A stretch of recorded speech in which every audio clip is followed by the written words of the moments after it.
fellow slaves of the global plantation. The Vinny Eastwood Show is bad news. It's like the news, but so much worse. It's the lighter side of genocide.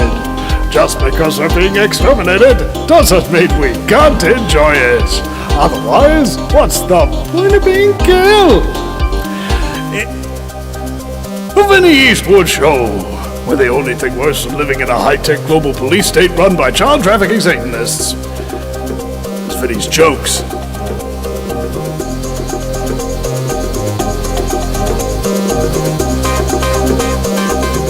You see, this beastly, ghastly show has been exposing our scumbaggery, which we call necessary.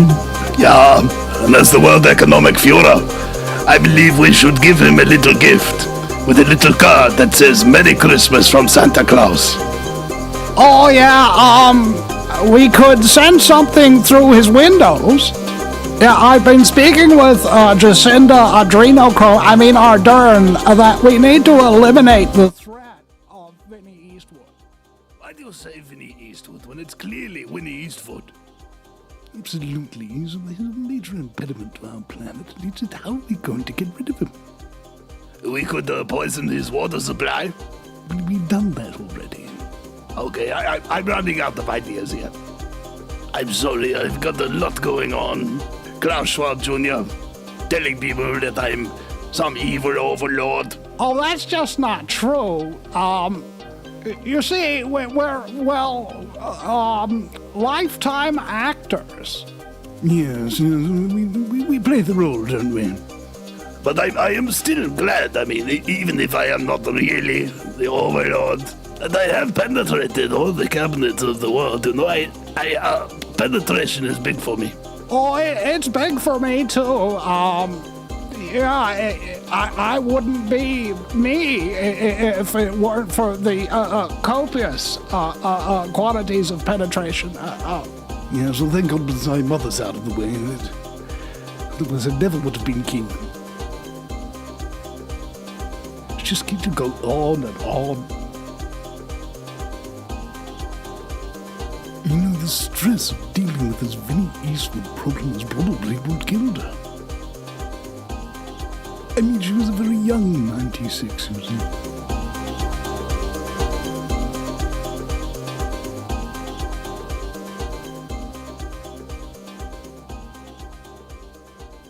Attention all Ground Zero radio fans. GroundZeroMerch.com is your one-stop shop for all things Ground Zero. Oh, wow. Show off your style with our exclusive collection of t-shirts and hoodies. They're not just comfortable, they're conversation starters. Need to keep hydrated during those long listen sessions? Get your hands on our durable water bottles.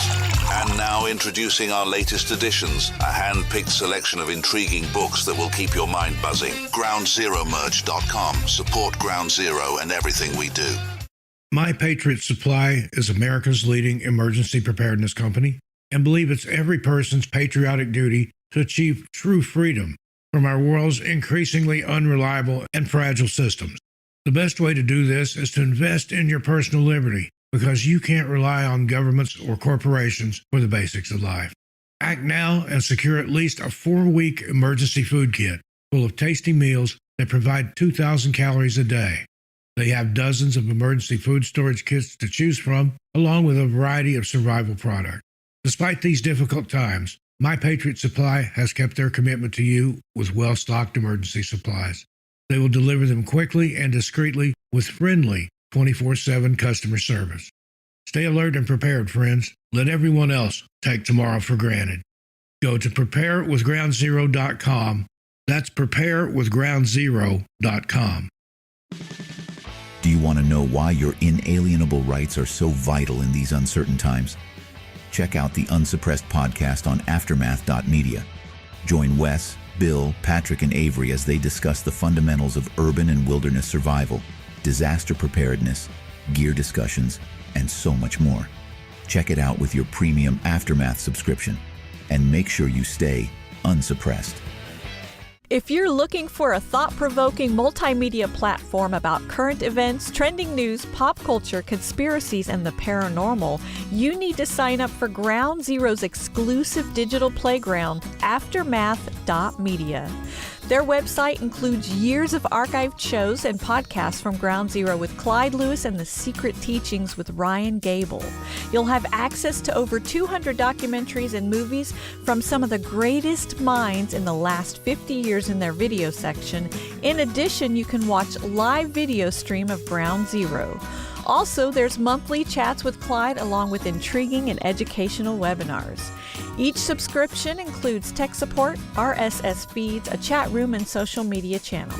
Be sure to check out their yearly specials for basic and premium memberships. So sign up today at aftermath.media.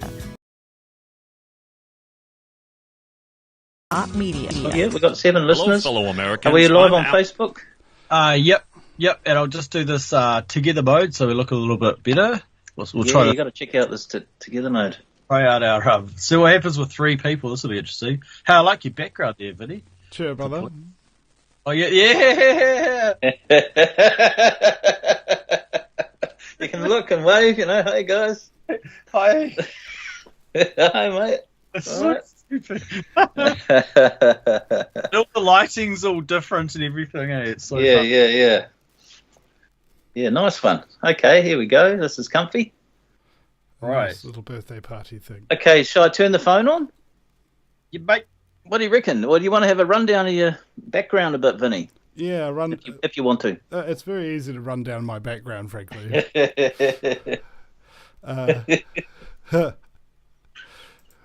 Just like what did I say earlier? Is what's the Māori word for bread? Don't know that one. Chia butter. It's just the thing about the Vinny Eastwood show is we'll talk about really horrific things, child sexual, satanic abuse, targeted individuals, earthquake weapons, and the whole 9 yards. And the only thing I've found that is worse than all of those things is my jokes. It just... I made up a joke. What does kayaking mean in Maori? Talking about food. Talking with your mouth full. Yeah. You're close, right? It's close. Well, yeah, I wanted to make a Māori food show called Kayaking. I made up another joke. What would be Bob Marley's best song if he was born a Maori? What? No woman, no guy. No woman, no guy. Yeah. Anyway, that's enough of marriage jokes. Yeah. I'm pretty sure we're going to get cancelled now. Yeah. I've already taken it too far, and that's sort of what I do. This is usually your bedtime, eh, Vinny? I would be in bed right now if it weren't for this, but instead I'm under the studio lights and I've got my coffee. Good on you, man. Okay, well, do you want to? You weren't too keen on a rundown. Oh no, well let's do a bit of a rundown then, if that's okay with you. Yeah. All right. So a number of years ago, in about 2007, I started making truth media content. That was about 16 years ago. And uploading it to YouTube. I got given an American radio show in 2010, and in the 2020 election, I helped Billy TK in the election campaign against Jacinda and against the COVID lockdown measures and so on and so forth. Following that, I got arrested and banned from accessing the internet. I spent 28 months in court, 28 hours in solitary confinement at the Mount Eden prison. The police didn't want to let us go. And eventually we got discharged with conviction. And what that means is we now have a conviction under New Zealand law for standing within 2 meters of somebody. And as a result of that arrest, regardless of how traumatic it was, I also got deplatformed, lost all my audience, lost all my works. I think about 6,000 videos, 20,000 hours of content with 2,000 people made over a 16-year period. So to lose all that just in one fell swoop, that was a big hit. Deplatformed from Patreon as well, without them even telling me that I'd been deleted. I had to find out on my own. And from Twitter as well, and was not reinstated by the so-called Lord and Savior Elon Musk. So with my experience, I've probably done more than most activists in this country, in the media sphere or in the activism sphere, ever will in their lifetimes, in terms of producing content, in terms of international recognition of your brand, and so on and so forth. And what I've been doing with my resources and contacts is largely sharing them. Sharing my time, sharing my expertise, helping people to get off the ground so that they can start producing media content too. Because I believe that the world has been destroyed by two types of people: nerds and professionals. And for the same reason, they make things sound so complicated that you couldn't possibly do it yourself, and so you have to pay them perpetually in order to do things for you. Whereas I know from experience that actually things are relatively simple. You don't necessarily need to know the technical jargon in order to start a radio show or a podcast or any of that kind of stuff. You just need to sit there and get the thing set up in the first place. And once it is, you're away laughing, and you can give a platform to the people who you believe are most deserving of it, the people who are promoting the idea of freedom, responsibility, and honor and decency. And you can check out all of my content that is remaining on the VinnyEastwoodShow.com. That's Vinny with a Y because it's the most important question. And Eastwood, like, go ahead, make my news. And if you go and look on there and you see that you like the content because it's fun and it helps you to have that will to live, if it gives you hope like it does to many people. A lot of people have told me that they were going to commit suicide if it wasn't for my show. Like, they were at their wits' end and they couldn't see the lighter side of genocide, which I provide. Yes. Your catchphrases, Vinny, are always welcome here. Hey, now, are we live on Facebook? Because I had a look and I can't see it, but I just got it going now. I think I've just been fiddling around this entire time. Tried to get. I've just got to press refresh. Okay, now just while we're at it, from watching the previous stuff on Facebook with the OBS, I reckon you got to back off my microphone a bit, or that top, because if you want to do that without hearing it straight away, I think that's the way to go. Oh yeah, we are live. I've just got to fiddle with the screen. Oh no, we are live. We're good. And sorry, you mean back off your OBS a little bit? Yeah, the top. Yeah, sure. Yeah, okay. Oh, yeah, it's in the reds. Yeah, I gotcha. Yeah. Yeah. So, okay. just a little bit. Okay. Even if maybe two-thirds, I reckon. Two-thirds, because I notice. Anyway, I won't go into it. Yep. Yeah, sure. Yep, no, all good. I've done that. That's good. So if you maybe you can turn your mic up a little bit at your end now. I've got it pretty high.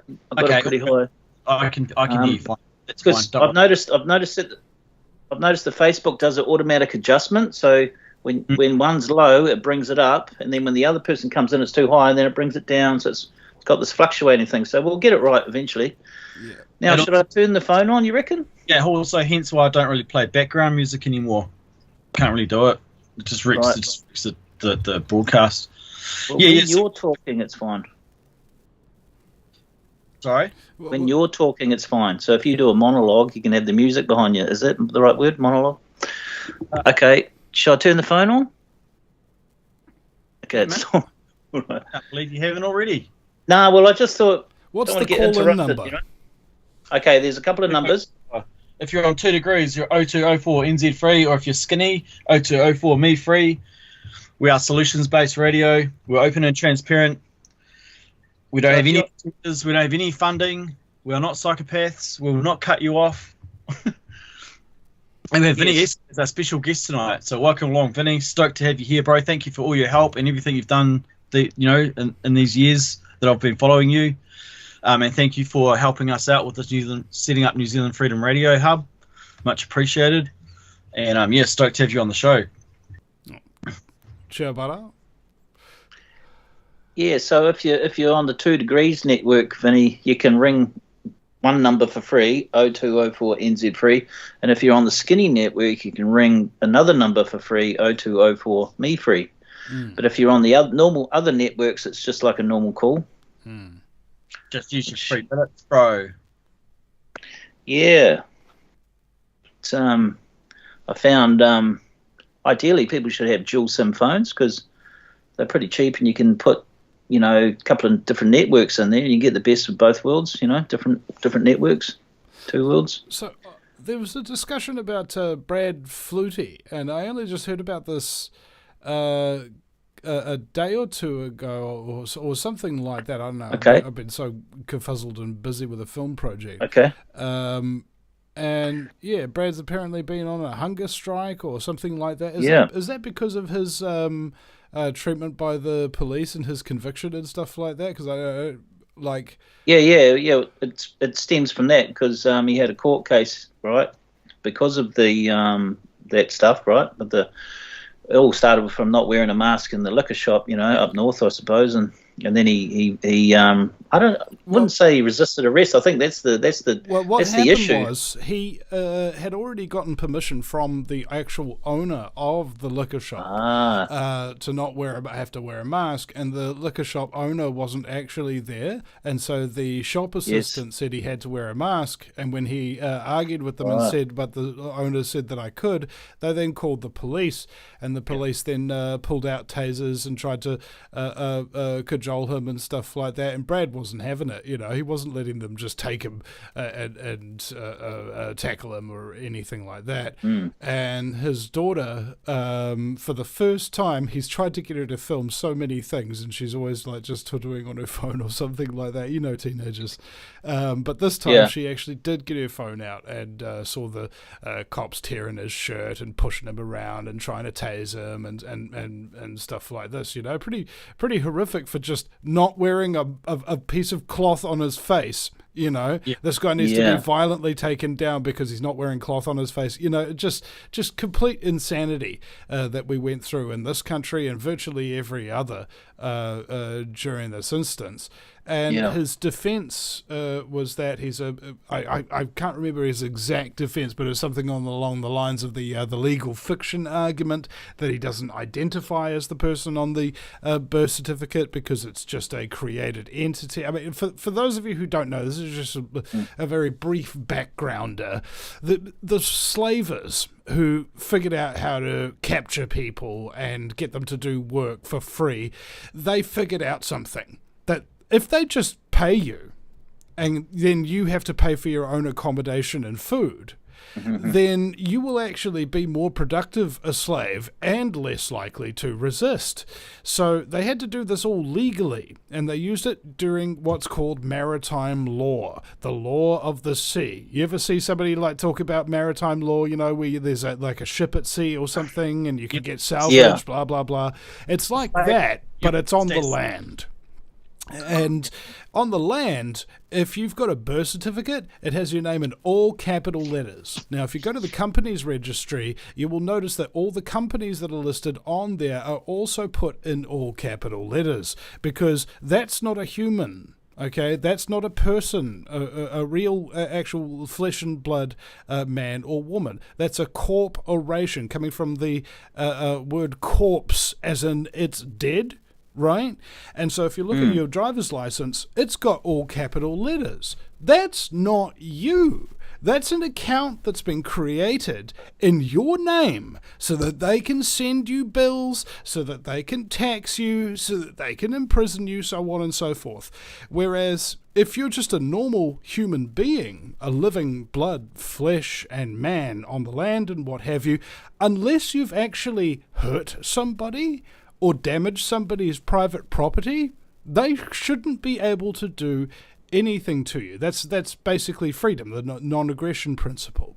So what Brad and many others in this country, he's probably one of the more recent ones, have been doing is trying to assert their flesh and blood status in the courts. You can't charge me with this because there is no victim, all right? There's a legal principle called bringing forth the body, habeas corpus, which means like literally, if you've killed somebody, they have to have a body to charge you with the murder, all right?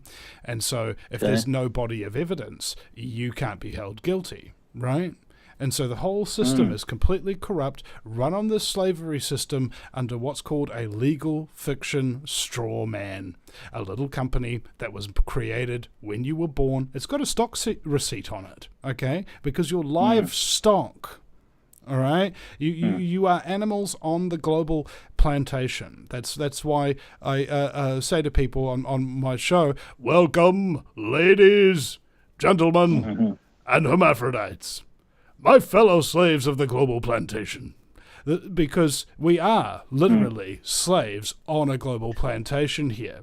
And people like Brad and others have been resisting this from a legal standpoint. Now, what's unfortunate about that is a video that I watched some time ago called The 3 Keys to Power. And there are 3 things that every successful government in history has had in order to take power and or maintain it. Those are police, military, and people to pay them. All right, which is why I've started the Bribe the New Zealand Police and Military on GoStarter.com or whatever, and we just need $4 billion a year, ladies and gentlemen. Now, and then all the New Zealand Police and Military will enforce the laws that we want instead of ruthless criminal sociopathic scumbaggery. That's a good one. All right, $4 billion a year, folks. That's what your freedom's going to cost. Police to keep order in the streets, and military to back them up when they fail. Period. All right? Anybody else is arguing about how effective protesting is, how effective arguing in court is, how effective blah, blah, blah, blah, blah. They are not in touch with history and the real causes of freedom and tyranny as we see manifesting. These are great ideas that should be explored further when we're no longer under the threat of enslavement and subsequent extermination by satanic pedophiles. All right, that's what I'm trying to say here in terms of how much we should prioritize, just speaking. The system is killing us. Left, right, centre. They've poisoned our water supply, our air, our food supply. They've poisoned our brains. They're turning our children against us and all of that kind of stuff. We're at war already. You don't go and try to negotiate with people that you're at war with because they don't communicate, right? Communication breaks down. War is the only way. And we're dealing with such a full spectrum dominance system that has us all under surveillance, that has the ability to target us with advanced and exotic technologies that you wouldn't frickin' imagine even being brought out in a sci-fi film, that people just, I think, when they first start knowing about tyranny, when they first start realizing that they actually want freedom, that is an important stepping stone to learning what you're actually dealing with and what it's actually going to take in order to secure said freedom. G. Edward Griffin, for example, he started Freedom Force International, and its motto, I believe in Latin, translates to those without power cannot defend freedom. Mm-hmm. Okay. Yeah. That's right, eh? So you can't let it slip. Can't let your sovereignty slip, eh? I mean, it's already gone.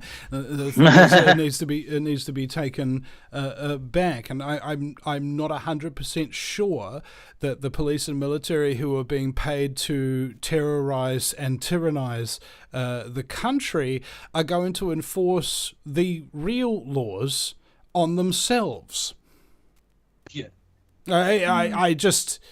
I have a look at what happened in Wellington, which is very triggering for me, considering I got arrested not too long before that under relatively similar circumstances, but certainly it was hyped up in Wellington to the nth degree. They took it to 11 there. Is that you had police in riot gear with rubber bullets, sound weapons, and radiation EMF weapons that they were using on the protesters, and the protesters were defending themselves by clustering in groups and chanting peace and love. And we're surprised that the protest didn't get its message across. It just, I mean, it's almost like a lot of these people, this was their first time fighting for freedom, because I knew a lot of people down there who knew a lot about it and had former cops, former military and things of that nature. They try to get into the people who are sort of seeming to lead the protest in some way and shape and form and tell them about tactics, what the police are going to do and how to counteract them. Did they listen to them? No. No. Well, we've had a guy talk through a few times. This guy Luke from New Plymouth, and he had a good idea. He was saying because a lot of people are calling for Wellington 2.0 or whatever, but he was saying a good way to go would be to lead with the NZ DSOS crew. Mm-hmm. And so, as far as COVID related stuff. And then I was thinking also maybe get the Kamatawa on side too, because have you seen the River of Freedom movie? No, but I interviewed the maker of it, Galen. But at the end of the movie, they kicked everyone off the land right except for the Kamatawa in their tent. And Mallard came down saying, "Hey, do you want a cup of tea?" And they said no. But what I'm trying to get to is that perhaps with their blessing or whatever, and NZ DSOS behind them or with them, and then the people behind that, with their demands, maybe it's get the unredacted Pfizer contract or whatever else. Well, Penny Bright.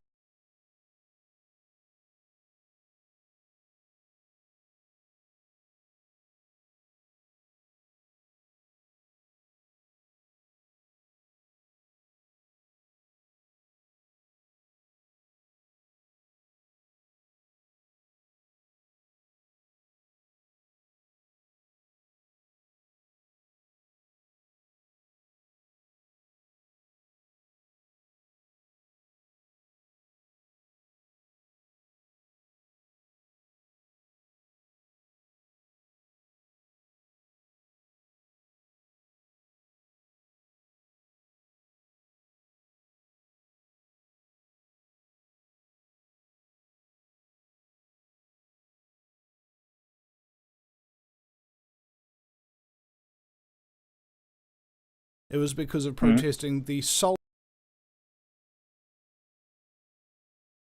Had to pay the salt tax, and everybody needed salt, right? Yes. You had to find something like that for people to get unifying. Behind. Now, does New Zealand DSOS or the Kaumātua control the police and military in this country? No. Well, okay. Well, then they'll just use the police and military to kick you off. Game over again. Well, that's what happens if you don't refine your tactic, if you try the same thing over and over again, expecting a different result. That's the definition of insanity, they say. Well, it's not so much sit-in or it's not a camp up, although some people might want to do that. More of a not a big day out, but a big sort of get together where people maybe they stay there till they get their demands met. He was talking about coming back after Christmas holidays when in day one kind of thing, but the thing with the Kamātua, I mean, they can't kick them off, and the point he was trying to get to with having say NZ DSOS Is there leading anything it is physically stopping them from kicking the Kaumatua off? Like, can these Kaumatua fight? Do they have weapons? Things like that. If they don't, I hear what you're then saying. physically, they can be kicked off. Nobody's safe in a tyranny. Anybody who thinks that they can get away with anything, for too long, and it said like revise of the Nazis, that saying that first they came for the Christians and I didn't say anything because I wasn't a Christian, then they came for the so on and so forth, and by the end of it there's nobody left to fight for you. So that's what's really difficult about this situation, is because you've got a lot of hope, right, and a lot of enthusiasm. Now that needs to be channeled with just a little bit of realism, because too much hope, it just doesn't vanquish people who are wearing body armor. I'm sorry to say. Well, I think that in the previous Wellington protests, I think the propaganda from the TV especially was that, these people are fractured. They've all got their different ideas, and no one knows. Some people don't even know why they're there. But I think if you let it, say with the NZDSOS, then it's more pointed, like you say, Okay, so and the more their reputations are better because they're doctors and whoever else, so they're more harder for the press to fob off. Well, not really, because the press are adept at what they do, and what they do is what's called, in the technical term, black propaganda. This is when you use lies to convince people of a certain point of view, whereas I operate under the white propaganda principle, where I use the truth to convince you of a certain point of view. Yeah. And so, if we look at, for example, there's two things I want to mention here. The first is Ron Paul, and the second is the Auckland Occupy movement, the global Occupy movement that happened, what was that, in 2012 or something like that. So, number one, the tactic by the mainstream media in the United States against Congressman Ron Paul, even though he actually routinely won number one position in the polling, he would not be reported. Like, they would actually have these are the results of the polls, and they'd only have the person who came in second and third and fourth, and not the person who came in first. I hear you, So they have infinite tactics to just ignore you and make you go away, because if they don't tell anybody that you exist, if they don't tell anybody what's going on, they can't get motivated. They can't get out there. This is why the alternative media really has to up their game to a significant margin, especially in this country, which is difficult because of the very active censorship role that we have, because the government has a back door to all the mainstream media and all the social media. Anything happens on social media or mainstream media in this country that the government doesn't like, they can flick a switch, and it's gone. They'll say, the NZDSOS are the bunch of deregistered doctors who were spreading misinformation or whatever. So there you go. You got they'll say something like that. Mm-hmm. And that way they can just sling mud and lies and things like that. And what that does is it creates confusion. Right, and they'll send agents into NZDSOS and things of that nature, disguised as genuine doctors who really want to help. But what they're actually there to do is two things. Number one, sow discord and get everybody fighting with each other so that the organization collapses from within. And number two is to surveil and get people who may become a danger in the future identified and make sure that their careers are stopped at their halt. Because if they target your money and your family and your general mental health, you can disable activists quite easily, really. It happened to me, it happened to Billy, it's happened to Hannah and Calvin from Counterspin to a degree, because they mess with every single part of you so that you cannot actually fight.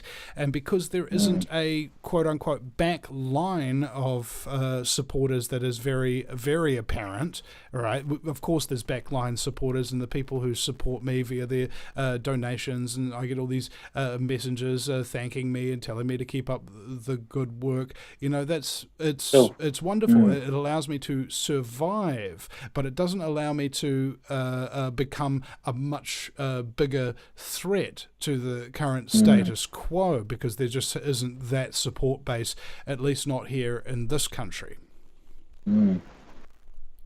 We've been leftist propagandized for quite some time. The youth have been indoctrinated. I mean, anybody under 40, all right, that's in this movement is an incredible rarity, right? Yeah. You have to be a certain Why do you think that age. is? Well, if you have, for example, as Yuri Bezmenov talked about, is a former KGB agent who defected to Canada during the 80s.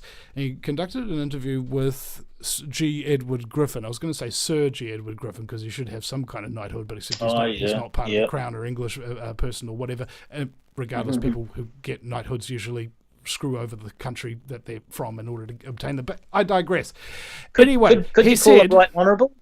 Could you call him Right Honourable without having to have some other title? I mean, it's just words, isn't it? no, he's the G, all right. I said on my first interview with him that I thought the G just stood for straight gangster because he's just. Anyway, the interview that he conducted with Yuri Bezmenov, Yuri shaped the perception plan for communism taking over the world. And what was really central to that was the infiltration of the schooling system. If you are confined to school, away from your parents and your friends and so on and so forth, who might otherwise influence you in different ways, you become part of a cult-like mentality. All right. Cult indoctrination is pretty simple, but it's varied in its approach. The idea, and I think once I list these things, you'll realize that you're part of a cult too, myself included, or at least have been in the past. You go somewhere where you're isolated from your family and friends. You learn really boring stuff in a repetitive manner that doesn't really mean anything. There's a central authority figure and a central indoctrination, and if anybody questions it, they get henpecked by all your fellow classmates or workmates or something of that nature. There's fluorescent lighting, very poor food, and you're often sleep deprived, and you get traumatized. Those 9 little things there is classic cult indoctrination techniques. That is your schools, that is your workplaces. Now, if the schools are run, and this is what Yuri said, it would only take 3 generations for communists to infiltrate the school system and make sure that almost every child that comes out the other end of this meat grinder for their minds and souls is a full-on commie, all right? And we've had 3 generations of communist indoctrination in our schools. That's why the vast majority of the youth ain't involved in the freedom movement, because they don't know what freedom is. They've never been taught. All they've been taught is how to be a good little socialist. Mm-hmm. Yep. Right from kindergarten, right from Disney, right from watching Disney cartoons. So arts. The whole idea is to undermine your morality, or the technical term is to demoralize the population. And Bezmenov said, once the process of demoralization is complete, you can have the best argument in the world to prove that black is black and white is white, and it won't work. Thus, the process of demoralization is complete and irreversible. Okay, it's irreversible. Okay, you can't unindoctrinate somebody all of a sudden. Not in time to stop your country from being taken over by communists. You think COVID might have woken some up, from a scientific point of view, possibly, but or people getting harmed maybe around them. You're right, and it did to an extent. But again, what wakes you up to the truth? Trauma. Yep. Okay, and if you don't know how to deal with that trauma, if you're a truther, the chances are very, very good that you have a lot of unhealthy, self-destructive habits. Okay, you smoke. you drink, you do drugs, you spend a lot of time consuming social media and things of that nature because you're very, very traumatized. This is the sign that somebody's traumatized. These are self-destructive habits that are actually inbuilt to the trauma response. So it's quite interesting that even once you do realize the truth, you'll be so busy medicating yourself from the trauma of knowing the truth that you'll be almost neutralized and no longer a threat to the system. Yeah, that's why someone like yourself battling all the way through is a rarity, right? It only takes a drop of water to start a waterfall. Okay, and what you try to do, or at least I try to do, is to help people feel like they're not alone, because the loneliness will kill you. All right. In some cases, quite literally, a lot of people just literally die of loneliness because they're in a home. This reminds me of Sir Peter Dunne's daughter. She committed suicide because she was a stoner, and her father was the country's #1 anti-cannabis prohibitionist, elected to Parliament. Oh, shoot. Okay. And Dunne, Peter Dunne, yeah. There's a movie. Was it human? No, not human traffic. Yeah, I think it was where there was that senator who was an anti-drug campaigner. His daughter was a big drug addict. It's funny. So, nevertheless, what the cannabis movement taught me, and this is how I got into activism in the first place, because of my own cannabis conviction, where I was going to go to jail for up to 8 years for possession of 13 grams for sale. So this is called prohibition rage. Now, if you're in an environment, and I think this really does key on to a lot of other things as well, but particularly with prohibition rage, if you are in an environment that is completely unsupportive of your cannabis use, and you're using that cannabis to medicate yourself for an undiagnosed condition, the fact that you're being persecuted, you're being looked down, you're being called names and things of that nature can lead to prohibition rage. And this can manifest in a lot of ways. Of course, rage being one of them, suicide being another, social withdrawal being another. And if you just take that model of prohibition rage, think about conspiracy rage. Okay, if you're in a family who call you a conspiracy theorist, who tell that you have to get a jab in your arm that you don't want in order to come to their wedding or their Christmas or something of that nature, that's going to give you conspiracy rage. Okay, and that's going to make you very, very uncomfortable with the way things are, because you believe, because you're surrounded by these people, that you are alone, that there ain't nobody on your side, that you don't actually have any friends. All right, I lost every single friend I've ever had when I became a conspiracy theorist. Every single one. Every single person who I knew back in the day who was not a conspiracy theorist is not my friend today. Because at the end of the day, they're not worth my fucking time. Yeah, you've got. I can't say I've lost all my friends, but I have to be compassionate to people. I can't just cut people off for no reason just because they don't think the way I do. There's still people in my life that I love who aren't on my page, but you know, I'm just happy to be their friend because there's things about them that I think are really cool, and yeah, I don't know. But I do hear you, Vinny. Like I did lose 99% of my friends. Yeah. I have lost 98% of my friends pretty much I lost. It's a sliding scale, right? So what happens is it's like a bell curve. The vast majority of your friends, you won't be friends with them because they share your beliefs. And in fact, if you start sharing your beliefs with them, they'll start to think that you're a crazy person, and they'll start giving you crap about it, and so on and so forth. And you physically will feel ill around them. You just won't feel comfortable. You won't feel like you can be yourself, and so in your stomach, in the pit of your stomach, you'll feel worse when you leave their company. Yeah, that's right, and over time, these people go from friends to acquaintances to just distant, and it's almost like there's a relationship between how hardcore you are into the truth and how often you do it, and how little time you have for people who ain't supporting you in that role. Yeah, yeah. Hey, folks, just remember, if you want to join in on the discussion, if you're on 2 Degrees Mobile, 0204 NZ free, or if you're on Skinny Mobile, 0204 me free. That's the point of this. We're all on Skype here. You can join in the conversation. That's what Talkback's about. Or text in the show. Find us on Telegram. We are solutions-based radio. We're open and transparent. We currently have about 12 people listening, 11 people, 15 listeners. Boom. 15. So I've got a message here from Big Norm. I lost all my friends too, even my best friend. But the new friends I found are better. Yeah, same here. I've found so much better friends in the freedom movement. Honestly, they're like family, eh? They welcome me.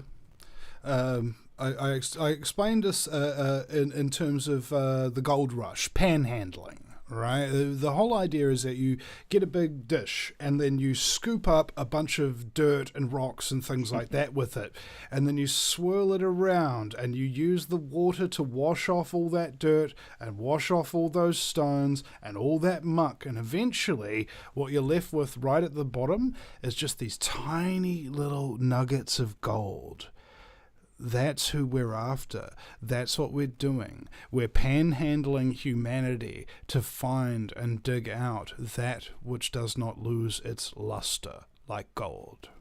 Mm-hmm. Yeah. Yeah. Yeah. It's been good, man. This is. I know, Brendan. I know with you, Brendan. You got your groups, freedom groups and stuff. So I can understand more. If that's your kind of friend base too, isn't it? Well, part of it. Freedom Alliance in Wellington. I remember the first time I walked into the room, I was like really nervous. I didn't know anybody there. I was like, oh, who are these people? Oh, I didn't know how to take them or anything. But within seconds, Mary came over and said, oh, hey, are you Brendan? Oh, hey, Brendan. Oh, this is my partner, Sean. Cool.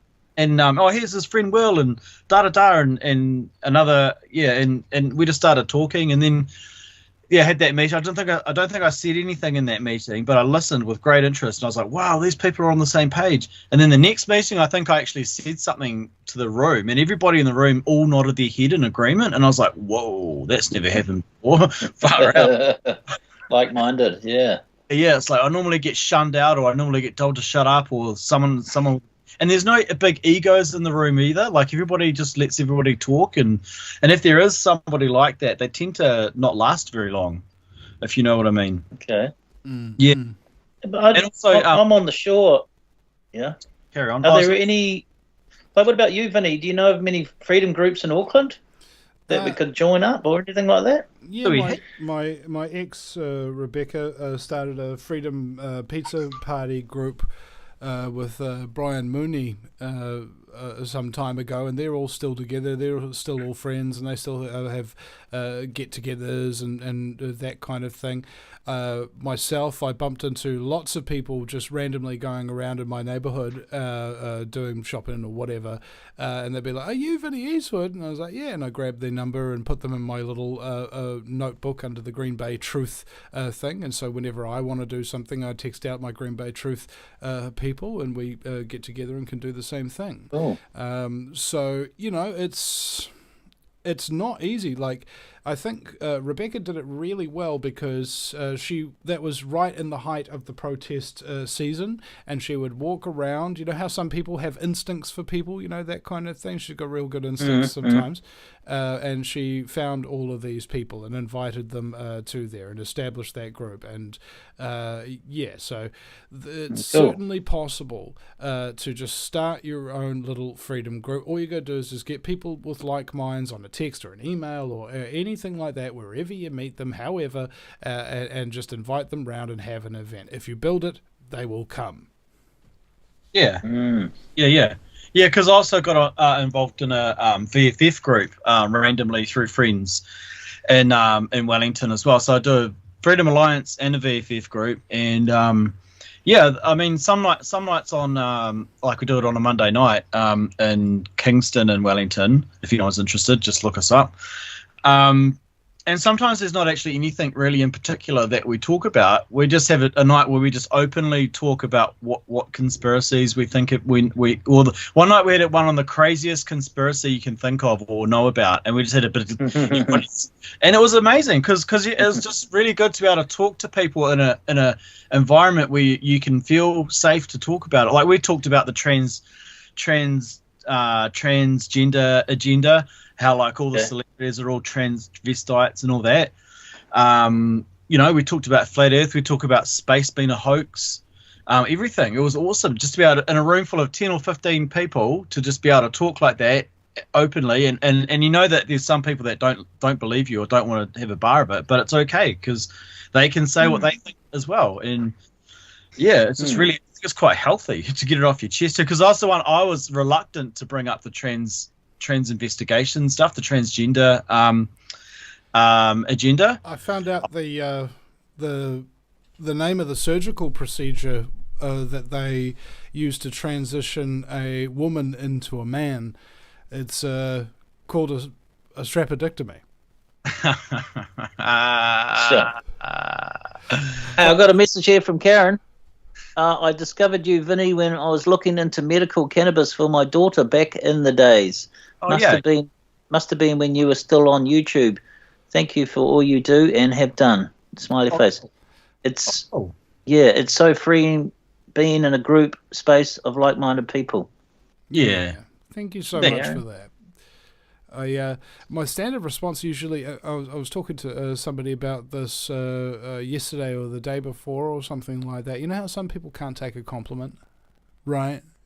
Yep. Instead of going, oh, thank you, I appreciate that. That makes me feel better about myself.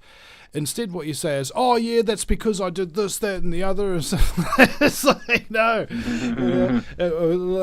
When you get that urge to explain away why somebody gave you a compliment or something like that, fight that urge. Say thank you.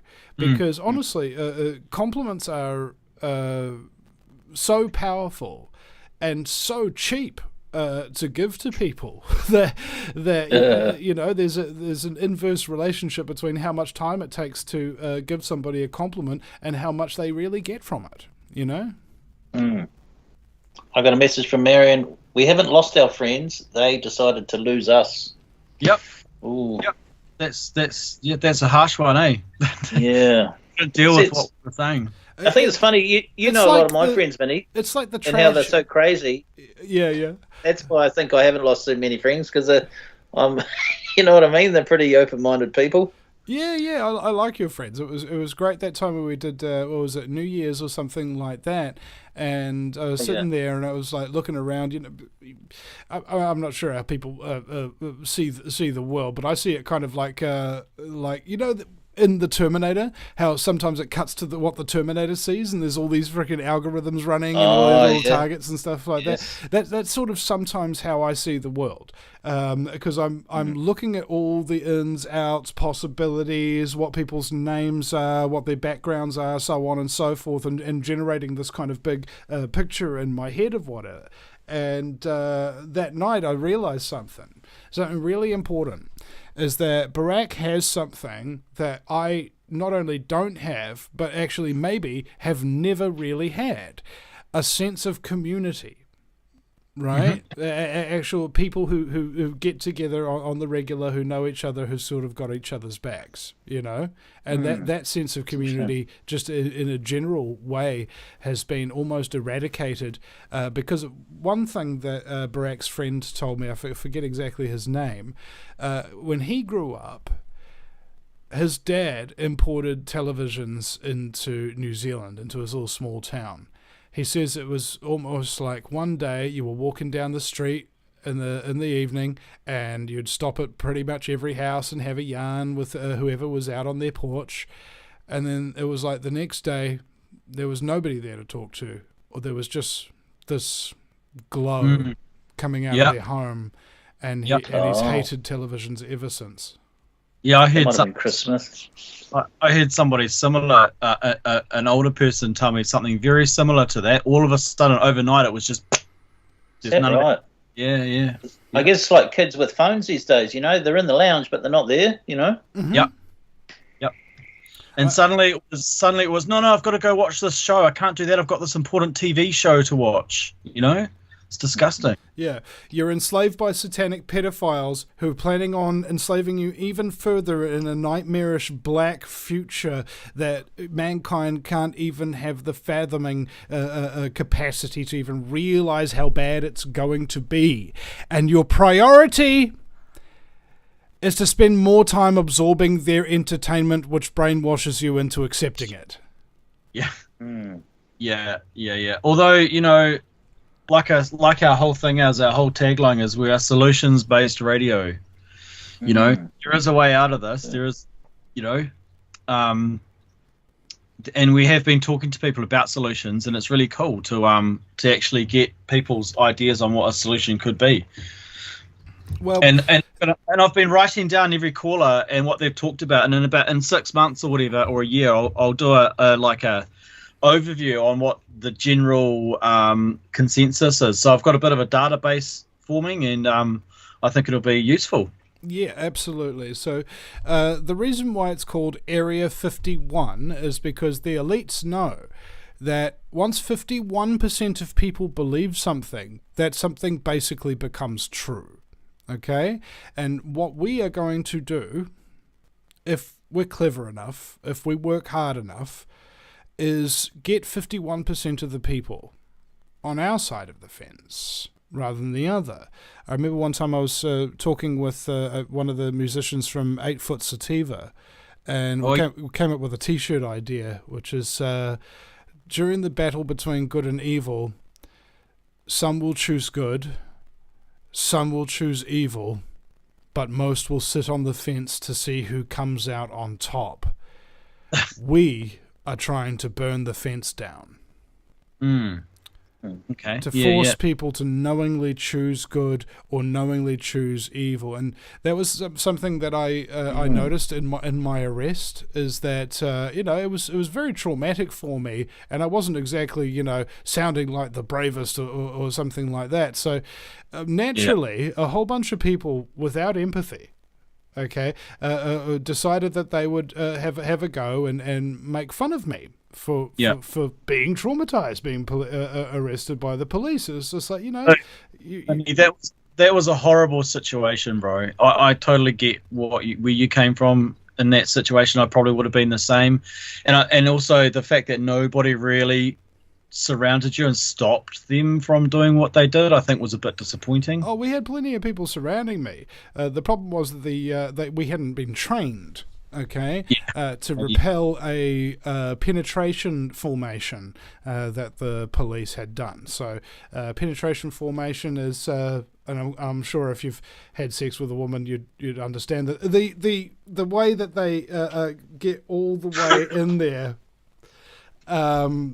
in a straight, hard line, and they just push and push until eventually they're all the way in, and then they get what they want.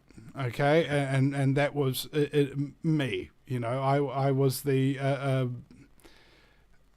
center point of that particular endeavor of the penetration move. Now, the thing about this is, had we trained as a group, how do you form up if you want somebody to prevent being arrested or something like that? And there was some work that was done by Dan Dix in Canada, a documentary that he did where the police used a technique called kettling, where they would herd protesters into an intersection from 4 different directions, and then as all the protesters are trapped, they would then just arrest them one by one by one until they're all gone. And they had basically no defense against it. And this is quite a very difficult tactic to counteract, because, again, we are not part of a unit. We're just ordinary people who are just there together, not military trained, not police trained, not martial arts trained. So these people who are, at least in some way of training, have basically they just rolled over us like a mower would grass. right? You realize how vulnerable you are. And I'm sure everybody who was at Wellington was probably just as traumatized, if not more, as I was, by the police implementing this kind of vicious tactic. But the point here is that people have a lack of empathy when you see people going through that kind of stuff and just sit there jeering at them and kicking them while they're down kind of thing. It just shows what a piece of crap you really are, right? That, like, you're actually enjoying it because you would have done it better, right? But you weren't there, were you? Okay? You didn't go out there and sacrifice yourself and and make the police look like the brutal machine that they are as a sacrifice play to show people, right? And then, of course, after that happened to us, nobody listened. Nobody learned the lesson. You cannot negotiate with the New Zealand police. You cannot negotiate with the New Zealand government. Period. Protesting will do absolutely nothing. Nothing. Because they're not prepared to listen. They're not prepared to do what's right. What do you do when you're faced with that reality? You ignore it, and then you have a big protest, and then you get all the would-be people who want freedom in this country to pour money, time, and effort, and in return get severely traumatized, and in some cases so sick that they can't really protest ever again. Okay, that's what happens when you don't listen. That's what happens when you don't learn the lessons. That's what happens when you don't talk to the people who know what they're talking about, who've actually been through it before. Everybody who went down to virtually everybody who went down to Wellington had virtually never protested before. They were nothing in the freedom movement until all of a sudden, now they are. They didn't come and speak to anybody about it. There was... Oh man, there's like 100+ activists, if not maybe more than that, who I learned little pieces of the puzzle of what the New Zealand police and the New Zealand government are really capable of when they really don't like you, when your protest is just starting to take off. And this is what I was going to say earlier about the Occupy movement. Okay, I remember Red Star 309s, it was his moniker, of course. He was on the phone to me just saying, "This is it, Vinny, you know, we're going to beat him, we're going to beat him." And even at that time, I was still a cynical journalist, and I thought to myself, really? You think people who've got nuclear weapons, who satanically ritually abused children for fun, are going to be frightened by tents? They're just going to suddenly back to, oh my God, these people have got canvas! Whatever will we do? See, this is the thing that confuses me about people that say, oh, we need a whole new government, we need a whole new system, da-da-da, right? Okay, let's just say the government went, oh, okay, yeah, you can have our parliament, yeah, sweet as, right? Our allies will immediately come in and attack New Zealand because we're sitting ducks, we've got no defence. It's just not going to work. Mm-hmm. I've got a message here from one Cassie. second, just before Casey? that message. Cassie, I saw that message. Thanks, Cassie, for that. New Zealand's Air Force, it is said, would last approximately 7 minutes if we were attacked. Yeah. Yeah. Let's get on to that message from Cassie there. Oh, yeah. Great conversation, guys. Thank you. Wish you were on every night and hope to see you grow your following. XX. Hey, cool. Thanks. Sweet. Thank you. Yeah, it'll be good to do it every night. Now, you can see that Telegram. Are you watching the Facebook chat, Brendan? Anything come up there? I've got a friend of mine is watching. Hey, Kev. That's all we've got. We've got 4 watchers on Facebook, and we've got analytics. We are up to 17 total listeners. Boom. 0204 NZ free if you're on 2 degrees. Skinny Mobile 0204 me free if you want to join in the discussion. Whoever's been messaging us, give us a call. Don't be afraid. It's good to hear different people's opinions and also interrogate Vinny Eastwood. Here he is. He's with us tonight. We've got another message here. Big Norm. Another great place to find like-minded people is a common law group. In Auckland, there is a Thursday night bi-weekly meeting, 7:30 p.m. at St. Barnabas Church, Mount Eden. If you are lucky enough to live in Hamilton, there is a weekly meeting every Wednesday. Yeah, I used to go along to a common law group on a Thursday night here in Wellington in Parapara Umu, and I loved it. I don't know why I don't go anymore. I don't think it's going anymore, but yeah, I loved it. I learned so much. Yeah, Alishon was her name, and she took a great class, and like it was so cool because like I just naturally like common law. I don't know what it is about it. I just find it really easy because it's common sense. Common law is common sense, and I liked it because I could contribute to the class and actually like and I felt like I was contributing. I felt like I was actually like getting somewhere with that, and yeah, I just learned so much about common law. Yeah. I love it. Big Norm said pram. I don't know what that's related to. That's if you're a Wellingtonian and you can't be bothered saying para para umu like I every single time, and you're lazy, you go pram. Because the other one it's shortened to para param. Oh yeah. Para para umu has been shortened to para param, and then that's been shortened to pram. It's a bit like in Auckland, takapuna has been shortened to taka. Oh yeah. Kind of like how good morning, sir, how goes the morrow, tell us of your family has been reduced to sup.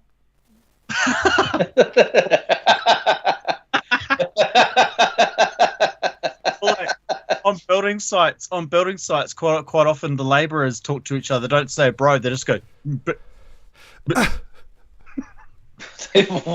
What does that mean? It's not bro anymore. It's just hey. Yeah, it's quite half a syllable. It's like half a syllable. To save time, it's just we. I'm surprised Arthur hasn't rung up. He must be crashed out. Yeah. 0204 NZ free if you're on 2 degrees, or Skinny Mobile 0204 me free. We are open. Arthur from the Councilman tour that we were on. Yeah. He's been quite legend, Vinny, Karen. Oh, cheers, Karen. Yeah, man, I remember listening to you. I first picked up on you, Vinny, at about 2012-ish. And I was just like, wow, here's this guy from New Zealand getting all these, like, international interviews, like David Icke. Yeah. Santos Minacci? Oh, yeah. Yep. Yeah. I am so much I could tell when he was lying. He has a certain sequence that he follows when he's not telling you the truth. It's called the Fib Bonacci sequence. Yeah, I saw him on Facebook today. He's still out there. I don't know if it's an old footage or what. Doesn't he live in South America now? Oh, I don't know. No, there was that guy from Australia, Max Egan. Yeah, Max Egan. Yeah. You've had him on too. Yeah. Man, anyone you can think of, you've had, and it just used to blow me away that what you were doing at that time in New Zealand just amazed me, and that's when I became a follower. And it's like a full circle now. Like here you are appearing on our show. Yeah, I've inspired a lot of people around the world to start their own shows. I think there might be by 8 or 20 or something like that shows that I've been on that I've either A, helped set up, or B, have been the first guest, or C, have been the inspiration behind people starting the show. And I just repeat on my show all the time that the time is and always has been now to stop making excuses and start putting in a little bit of effort, all right? If you want to become an expert at something, if you want to learn the guitar, speak French, or start a radio show or something like that, 20 minutes a day. That's 100 hours a year. Do you have any idea how productive you can be if you spend 100 hours on practically anything, Looks like Arthur on the phone. Oh, yeah. Hey, you'll enjoy Arthur, Vinny. Hello, is that Arthur? G'day, Vinny. How are you? Good to hear you, mate. Oh, cheers, mate. I'm borderline and non-fabulous. Maybe a little bit fantastic. Oh, How are you doing? Yeah, not much. I have been critical of some of this repetitious stuff of yours, I must admit. But it seems that, you've settled down and you've done you sounded really great. And it's good to see you over the rough patch. Oh, cheers, brother. The rough patch is where you learn, and it's good to hear. And I've been very impressed with the way you handled tonight. I can tell you that. Oh, thanks, man. What the point you made, just married, you mentioned Max Egan. Mm. Now, the videos you made in Christchurch, you gave to Max, didn't you? No. Oh, you didn't? Oh, I thought you'd handed that stuff to Max. No. Max, because after the Christchurch mosque massacre, it was illegal to engage in journalism in New Zealand. Well, that's right, but before that was imposed, and didn't Max get a copy somehow? I mean, I have no idea what Max did with the footage Well, or what has been going on. That video is in his archives. Yes, because it's not only illegal to be a journalist in New Zealand, it's also illegal to be curious regarding the Christchurch mosque massacre. So in an effort to keep myself out of jail, I've had to purposely just sit back and just be like, no. Yeah, it's just that that was the accusation against Kelvin and Hannah, basically, that they had a copy of that video on their records. I believe that's part Telegram. That's part of the allegations of the Crown, yeah. There's a link on Telegram, apparently, to one half of the doco. Yeah. Which was actually put out days before they made it illegal. So whether they... Yeah. Yeah. So the video is floating around, and I've listened to Max a few times, and he often says that is in his archives. But anyway, that's by the by. I wanted to actually, on that note, Arthur, and I thank you for bringing this up, because I wanted to thank the international community for doing their investigations, making the documentaries and things of that nature on behalf of the New Zealanders who would be put in jail if they tried. Okay. Yeah. It's disgusting, eh? Don't question. Yeah, another guy you don't hear much about, I think you are aware who is Brendan O'Connell. Yeah, I had Brendan on the show a couple of times, I think. Very few people realise the work he's done, and he's sort of gone quiet a bit, but he's still going. Mm. And if anybody is in any doubt about the Zionist influence in Australia and New Zealand, just check out his stuff. You know, he's been through hell and back trying to disclose that stuff. Yeah. Now, I noticed that the Henry Kissinger of Australia is Frank Lowy, who was just bolted to Israel. Mm. The Frank Lowy Institute, and this Frank Lowy character, he is the one that financed Larry, the guy that bought the Twin Towers, 3 months. Larry Silverstein. Larry Silverstein. Right, now Frank Lowy is the main puppet master of the Australian government. He's the Kissinger of Australia. Yeah. He's just been bolted, and lo and behold, there's the Australian Prime Minister in the House yesterday disclosing the names of the Jewish lobby in Australia in the House. That to me is a huge reversal in Australia somehow. I don't know, have you read that? Have you noticed that? No, I didn't, because the government didn't repeat it for 6 weeks on 1,000 different media 1,000 times a day, which is what the Russians... That was just frequent. What do you think that means, Arthur? What does it mean to you? What do you think that means? Well, what it means is, I think, the Zionists, the cabal, whatever you want to call them, the mafia, are on the way out. And these guys are running for cover. Yep. Okay. Right? And now they're running for cover. Now, you notice Billy Takahika brought this up the other day. That Peters has gone to the United Nations. Now, he's back in New Zealand. Now, what he told Blinken, Blinken is the new Kissinger of the United States, he told him that New Zealand was not going to go along with the Five Eyes guys over the Israeli thing, which surprised me as well. Mm. All right, so Peters is actually hesitating. He's not committing himself to the Five Eyes thing, but he's sitting on the fence, if you like. He's not going one way or the other. Is it because of possible war crimes or what? That he committed? Well, what I'm saying, if you watch the TikTok stuff today, Israel's on its way out. It's had it. It's going to be over. This will be the excuse for collapsing the Western capitalist system. And this is why BRICS has been set up. And as we're going to go through this really rough time for a while until the pain is good enough. Then they'll come up with a solution. It's problem, reaction, solution stuff. Oh, yeah. And when we've been through that period, the solution will be BRICS. What people don't realise that all the BRICS countries are still controlled by the Reserve Bank system, and the currency is still printed by Belarus, which is still Russia. So you're out of the frying pan into the fire. You go back. If you go, look at the Chinese communist setup and the Russian setup, that was initiated by the Rothschilds and the Frankfurt crowd, way back in the beginning of last century.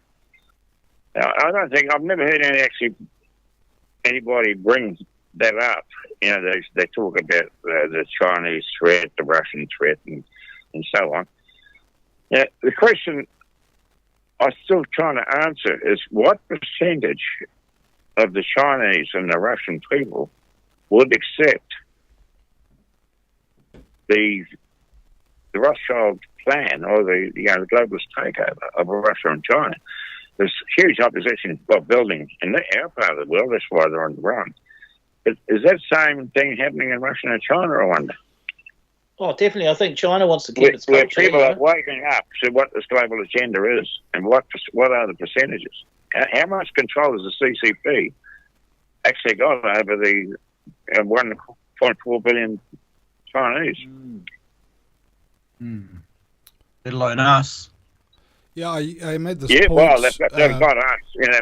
They've got us. There's no resistance here, but we are the alternative, which is what, 2% or 3%.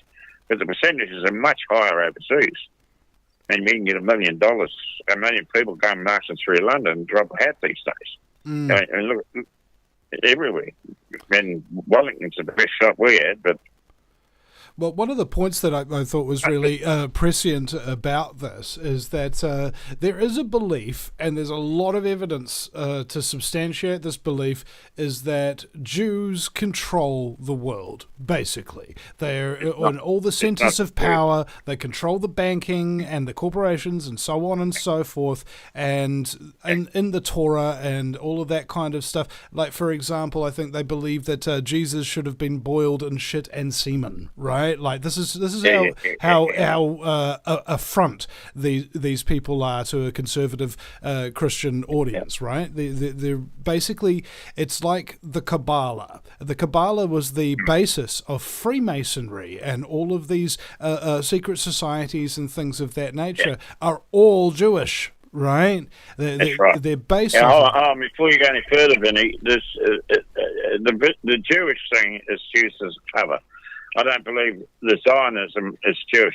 Khazarian mafia is a much better way of looking at it. There are various tribes of Jews, as Shabbat, Lubavitch, as Ashkenaz, Edis, different types of Jews. You can't lump them all into one box. That's right. And I think what's interesting there to note is I was on a show one time of some guys who have this, the Jew is their subject. That is all they talk about. They only talk about the Jew and what the Jew does.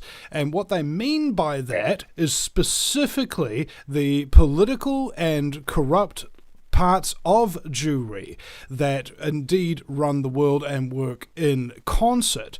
And it's much like how in Freemasonry you have what's known as porch masons, who are not very interested in the occult teachings of Freemasonry. They might just be going to the lodge so that they can hang out with their mates, have a few beers, maybe make a few business connections or something of that nature. They don't know what's going on inside Freemasonry. And that same dynamic works within global Jewry as well. There's lots of Jews who have no idea. The bottom layer doesn't know what's going on at the top layer. The same as within Judaism. Yeah. But the same as in Catholicism. You got the Catholic and you got the Jesuit on the top. And the bottom doesn't know what the top's doing. And all these pyramid structures are the same. That's why they're set up that way. It's not just Compartmentalization. That's exactly right. Yes, G. Edward Griffin explained it to... Oh, sorry, Arthur. G. Edward Griffin explained it to me like this.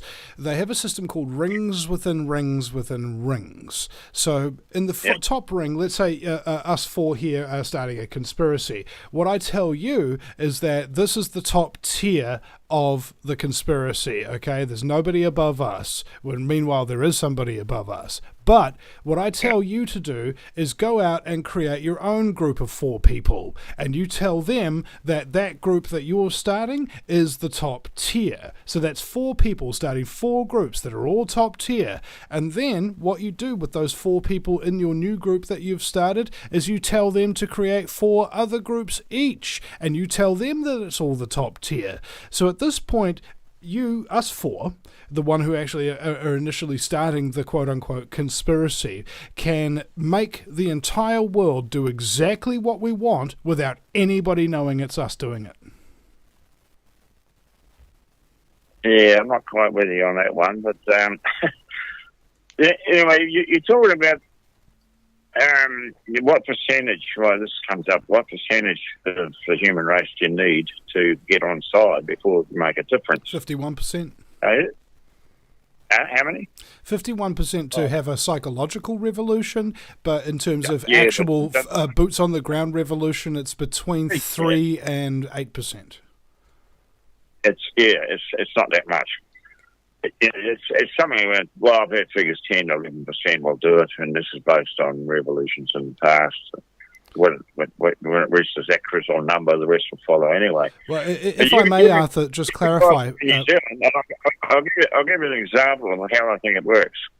You can go anywhere in New Zealand, you'll see a good shepherd, two eye dogs, and a couple of hunterbows, and they will drive 3,000 sheep wherever they want with complete accuracy, as long as the shepherd knows what he's doing, and as long as there's eye dogs so you can see, and as long as there's a bit of a shove from the back.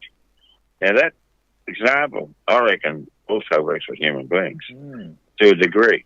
You don't need a huge amount of people to shift the mob. All you need is a small group, tightly organised and focused on where they want their mob to go. Mm-hmm. If that makes sense. Now, going back to counterspin, if you look at it that way, counterspin can get that mob together beautifully. If you get it nice and tidy and focused, and sort of push that message, this is where we're going, this is how we're going to do it, and sort of keep pushing that angle. Where's the target? Don't go shooting all over the place. We know what needs to be done.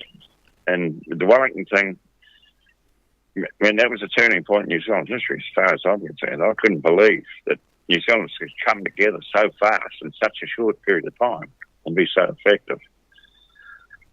We didn't have hardly any warning before that started, and I still can't figure out who was actually initiated that thing. Does anybody figure out who actually initiated it?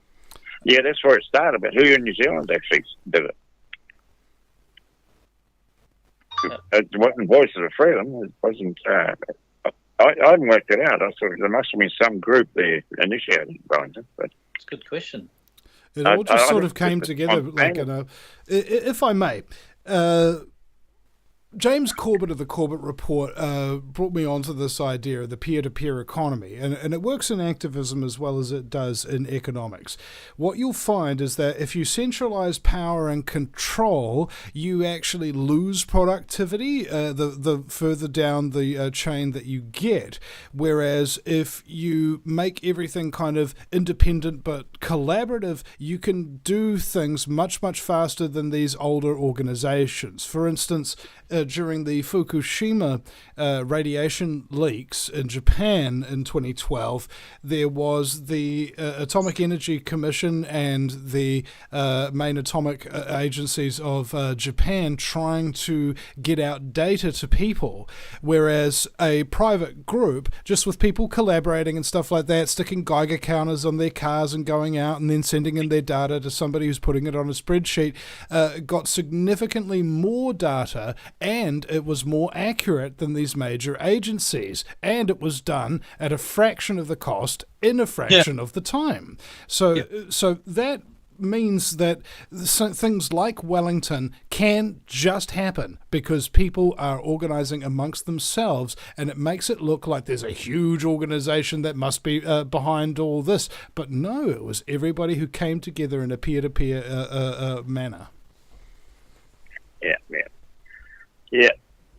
Anyway, I think on that, was it River of Freedom? They in the beginning because would you call it a decoy? Convoy. What do you call it? Convoy. I think they sort of pointed out who was sort of starting that. I think. Okay, well, that's enough on that one. The other thing I'd like to bring up, the review. Everybody's talking about this review about the COVID injuries and Billy Tikaki's done, New Zealand doctors have done it, Counterspin's done it. How many times have we got to do this? Why don't we just collect all those different groups that have already done the vaccine injury stuff?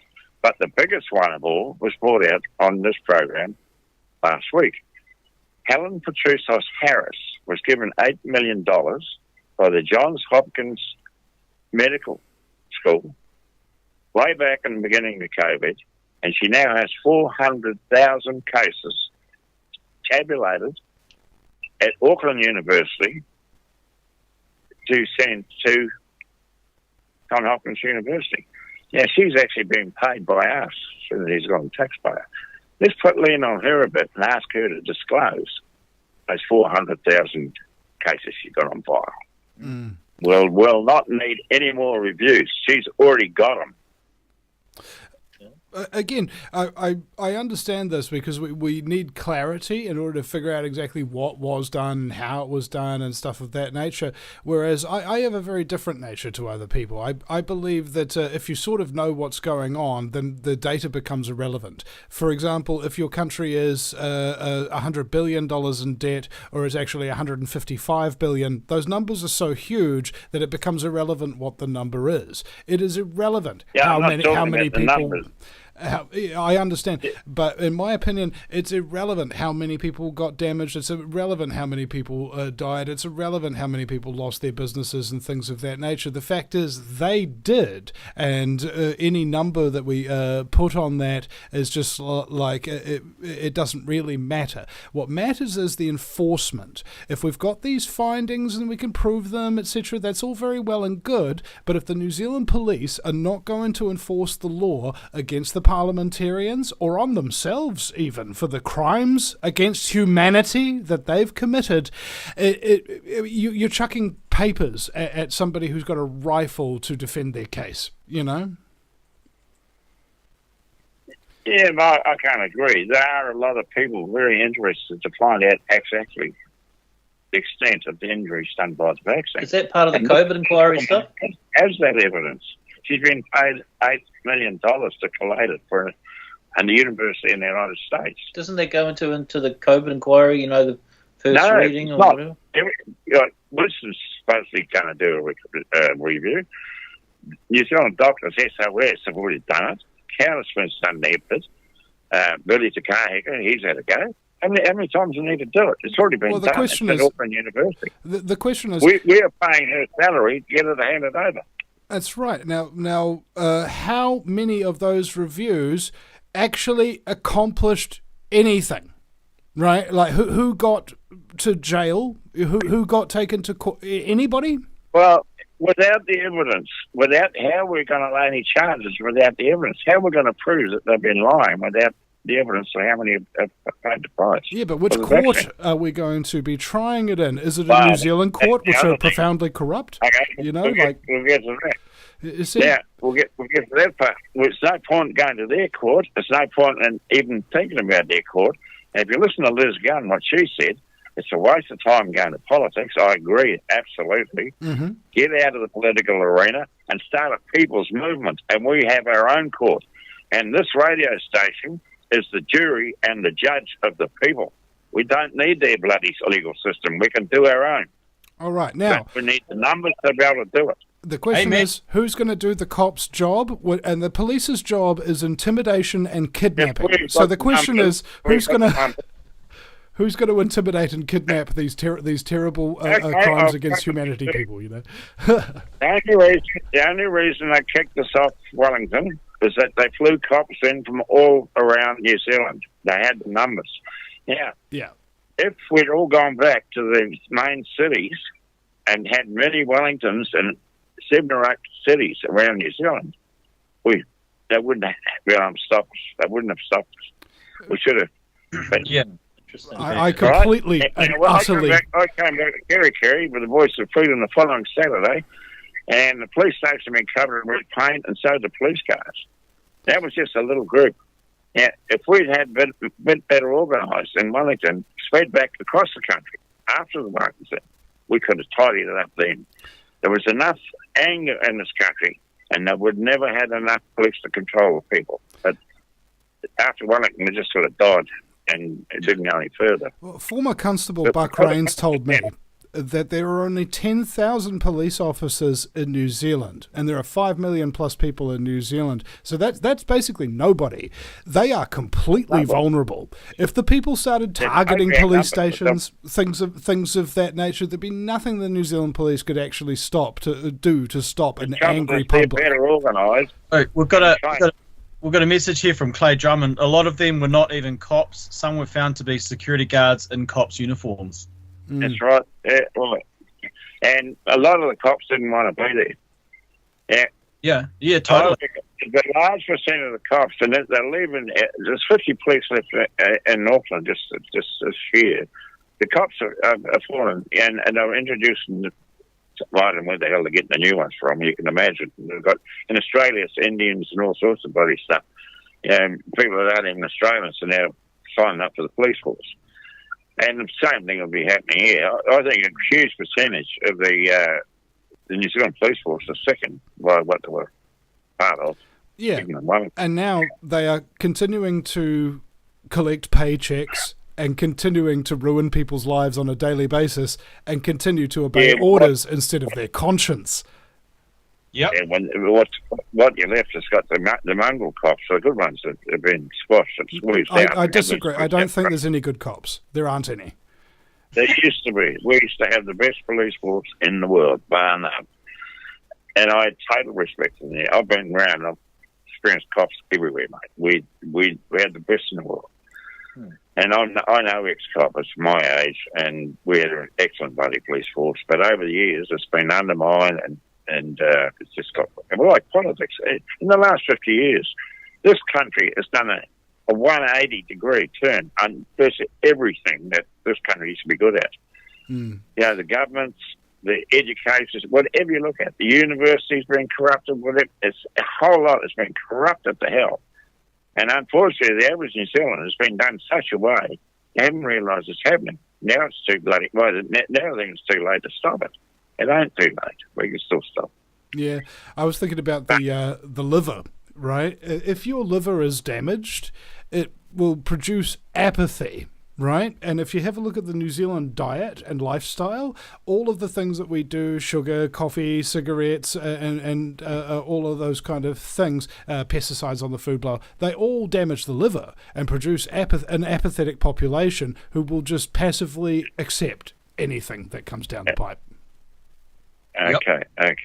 Yeah, well, I'm setting up community gardens up here, and you had a show on last week. There's some callers. Now, there's an excellent thing to bring up, because there's little community gardens, communities all around this country. And my main reason is to get people out of the bloody supermarkets. Yeah. The supermarkets are the biggest killers on planet Earth, and people don't realise. They are. The biggest murdering outfit on our supermarkets, the crap people are buying. Now, let's get that out and hammer that home. And there's a guy, the controversial Kiwi, I don't know if you've seen him, he's on YouTube, and he's had a huge audience almost immediately by taking the supermarkets on about price gouge. And the same thing is happening in Australia. The supermarket chains are on the back foot because they're exposed. And that's try that controversial Kiwi. He had 100,000 people within no time because he was showing up the price gouging, especially meat, the false weights, the prices on meat, and he's still going. The controversial, check him out. He's done really well. But if we could expand what he's doing through what you're doing and really hammer these bloody supermarkets and stop them killing people. Come on, it's a cool idea. Like, every time that anybody has any idea to advance the cause of freedom, my advice is go and do it yourself. Just hurry up and immediately go and do it, because that's how humankind actually really works, I think, is that individuals taking responsibility for one thing that they're passionate about in the cause of freedom. That's how everything works. Up here, this is similar. I've got one going in Kerry, that's going well. I've got the next one going here in Russell. And the idea is, once we get the numbers up and we get the quantities up, we're going to set up a barter system right opposite the bloody supermarket. Good. No, it'll be our cashless society, not theirs. It'll just be straight barter. And, if you make a cake or you make soap or whatever you do, barter your goods. Whatever they make in the supermarket, we can do ourselves. You can make the wine, the booze, the whole bloody lot. Now, on the booze, now here's something you can get out. Doug Myers handed all the breweries in this country over to Sahi when he was the head of the round table. He was the Kissinger of New Zealand in those days. And since the Sahi took them over, they were bought out by Heineken. And who has bought Heineken? Bill Gates. Bill Gates. Now, get that out in front of the New Zealand bloody drinker. That if he wants to drink bloody Bill Gates' piss, good luck to him. It has always been proven that Heineken kegs are transporting Heineken export are transporting endochrome in those kegs around the world. Yeah, it's written on the top of the keg. I saw an image. That's right. Yeah, that's right. So endochrome printed into the steel. For the listeners, what's endochrome? No, adrenochrome. Adrenochrome. Okay, Adrenochrome. Yeah, and that adrenochrome, the king of that is John Key's mate, Peter Thiel. He was trying to build a hack down in Wanaka. See, I remember this. Supposedly Cindy's double as well. I remember this actually. I was walking into a liquor store one time to get myself a box of beer, and I came up to the counter with a box of Heinekens, and I was like, wait, I hate Heinekens. Why the hell am I doing this? It's just freaking weird, man. I don't know. Maybe they're putting something in the radio waves or something that my brain downloaded accidentally. You would have just seen Heineken billboard. Yeah. Anyway, I'll leave it there, fellas. Great chat. Keep up the good work. Cheers, Arthur. You're a good. You're a good man. You're a good man. You're a good man doing good things, Arthur. Hang on. Catch you later. Cheers, brother. Thank you so much. What a great call. Now, there was a message from David Trotter earlier. Hi, Vinny. I used to listen to you every Sunday morning here on RBN. Do you know RBN? Yeah, Republic Broadcasting Network, yeah. I'm on groundzero.radio, same time slot. Okay, awesome. Really miss you not being there. The link went on RBN and caused the station to be reprimanded about that. Yeah, I remember this mass email. Like, I don't know if anybody else has been in this position, but I get a lot of emails that I just don't read because they're just too long and they're probably written by somebody who's like, I don't know. But anyway, this one particular email, I started reading it and it was full of all of this crap that I normally ignored. But something told me, keep reading this email. And down the bottom of the email, it talked about the other radio show hosts on RBN. And it was said something like this: if any of the other yahoos on this network want to know what a real talk radio show host sounds like, listen to the Vinny Eastwood show. He listens to what they say, and then he responds to what they said. This is how a conversation is supposed to work, right? Yeah. Breakthrough. And so, yeah, actually, a lot of people have been asking about me going on RBN, but they made a financial decision. Somebody was willing to pay for my time slot, and I couldn't afford to pay for my time slot, so they took them, and I'm off the network. But I'd never been paid to do my talk radio show until now. Had they not kicked me off, Ground Zero Radio wouldn't have picked me up, and I would never get any money for my broadcasting that I've been doing all these years, kind of thing. So it's like, thank you, for every what was it? Every door that closes, a window opens. Yeah, or another door opens. Yeah. Something like that, I believe, is the nomenclature. Ah, good stuff, Vinny. Good on you. So my show is starting in 12 hours ish. From now on the VinnyEastwoodShow.com, on groundzero.radio. Of course, I'm not doing my show live on groundzero.radio because I can't actually get my main network computer went down, and now I cannot reset or for the life of me get any help, not from the network, not from the radio thing or whatever, to be able to actually help me reset it. They just don't have the skills. So yeah, I'm not going to be live, but my archives will be live up there. So if you want to listen to more of the Vinny Eastwood show, go to groundzero.radio. I believe they upload it to iHeartRadio and Spotify and Podbean. So if you've got those apps on your phone, you can go and check out the Vinny Eastwood show there. But easiest way to do it is just go to thevinnieeastwoodshow.com and click on latest, and there's a whole list of really great shows there. Include, I think, a recent one we did with Drs. Guy Hatchard and Dr. Rima Labo that was really good. And I got a call from somebody who I haven't spoken to for some time. I was involved with in the cannabis movement, saying they listened to my reasonably recent show about how to get the truth out, and they were like totally blown away by how much I understood and how clear my explanations were, kind of thing, and they were real proud of me. So I was just like, yeah, it was good to hear feedback like that. Oh, cool. That message carried on, I don't quite know. That is in regards to the message that Counterspin put out. I'll ring in and explain what happened. The link went on RBN and caused the station to be reprimanded about that. That is in regards to the message that Counterspin put out. I'll ring in. I'm not sure what that's about. There's another message. Big Norm. I am a key contributor to the Safecast group you mentioned. Going back to the first days, I was living in Japan during the meltdowns. Does that make any sense? That was Safecast, I believe, with the organisation that wound up independently getting all their Geiger counter readings and things like that during the Fukushima meltdown of 2012. Perhaps that's what he's talking about. I'm just spitting that out off the top of my head. I don't really know. Well, hopefully David Trotter will ring in and explain what he's talking about there. So you got kicked off RBN, did you? Yeah. And do you know? There's something about a link. Is that maybe what Arthur was talking about? The Christchurch stuff. No, I wasn't kicked off because of that. They needed money, and I wasn't paying for my slot, and somebody wanted my slot, and they were willing to pay for it. So they just made a business decision. It's nothing personal. Oh, he's talking about some link here. I'm not sure. Here comes a phone call. It might be. Let's see what it is. Hi there, caller. You're live. Who are we talking to?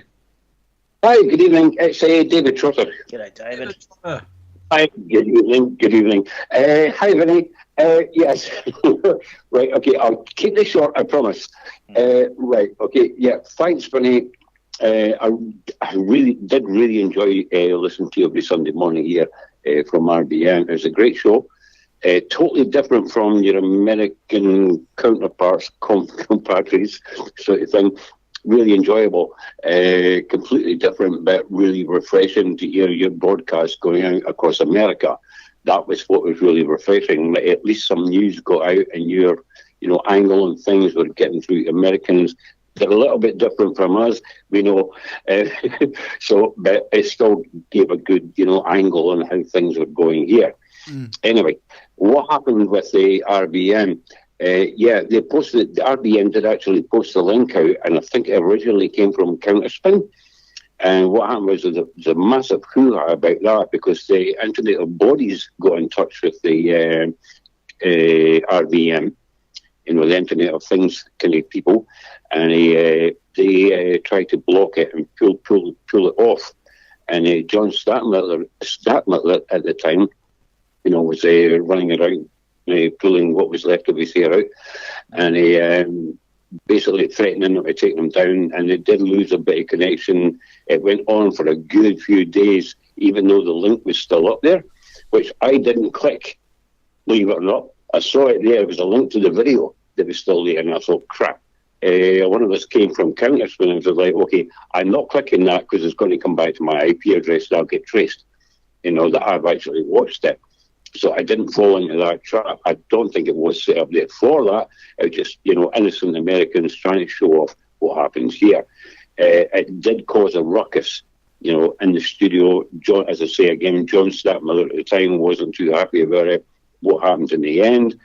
Eventually the video just disappeared, or then someone made it disappear. There's no apologies, no news, nothing about it. It was just like, okay. So that went on. It did cause a bit of a ruckus. I'm not 100%. To my knowledge, before going on the network, I've been on it for over a year now. RBN wasn't any longer run by Stadtmiller because Stadtmiller had passed away. That's correct. This happened quite a few years ago. It's just that it came up tonight. Counterspin weren't around a few years ago. They're very, very recent. Right. Okay. Well, thanks for clearing that up. Thank you. It kind of gets a bit confusing when there's too much coming at you at one time. Because then you're attributing something to not only a guy that's dead, but a media organization that didn't exist. Okay. That's confusing. Well, thank you for clearing that up. Thank you for mentioning that, because that's when the Counterspin came up. Of course, I associated with that, and I'm thinking double think, So thanks for clearing it up, mate. Okay, well, blame me. Yeah, but that's what happened with the RBN at that time anyway. I think it makes it tricky too. I think the government makes things tricky when we're in a global internet, right? And our government says, hey, you're not allowed to watch that, but the rest of the world can. And then so you're sharing things globally, but you're not allowed to watch. It's just trouble, isn't it?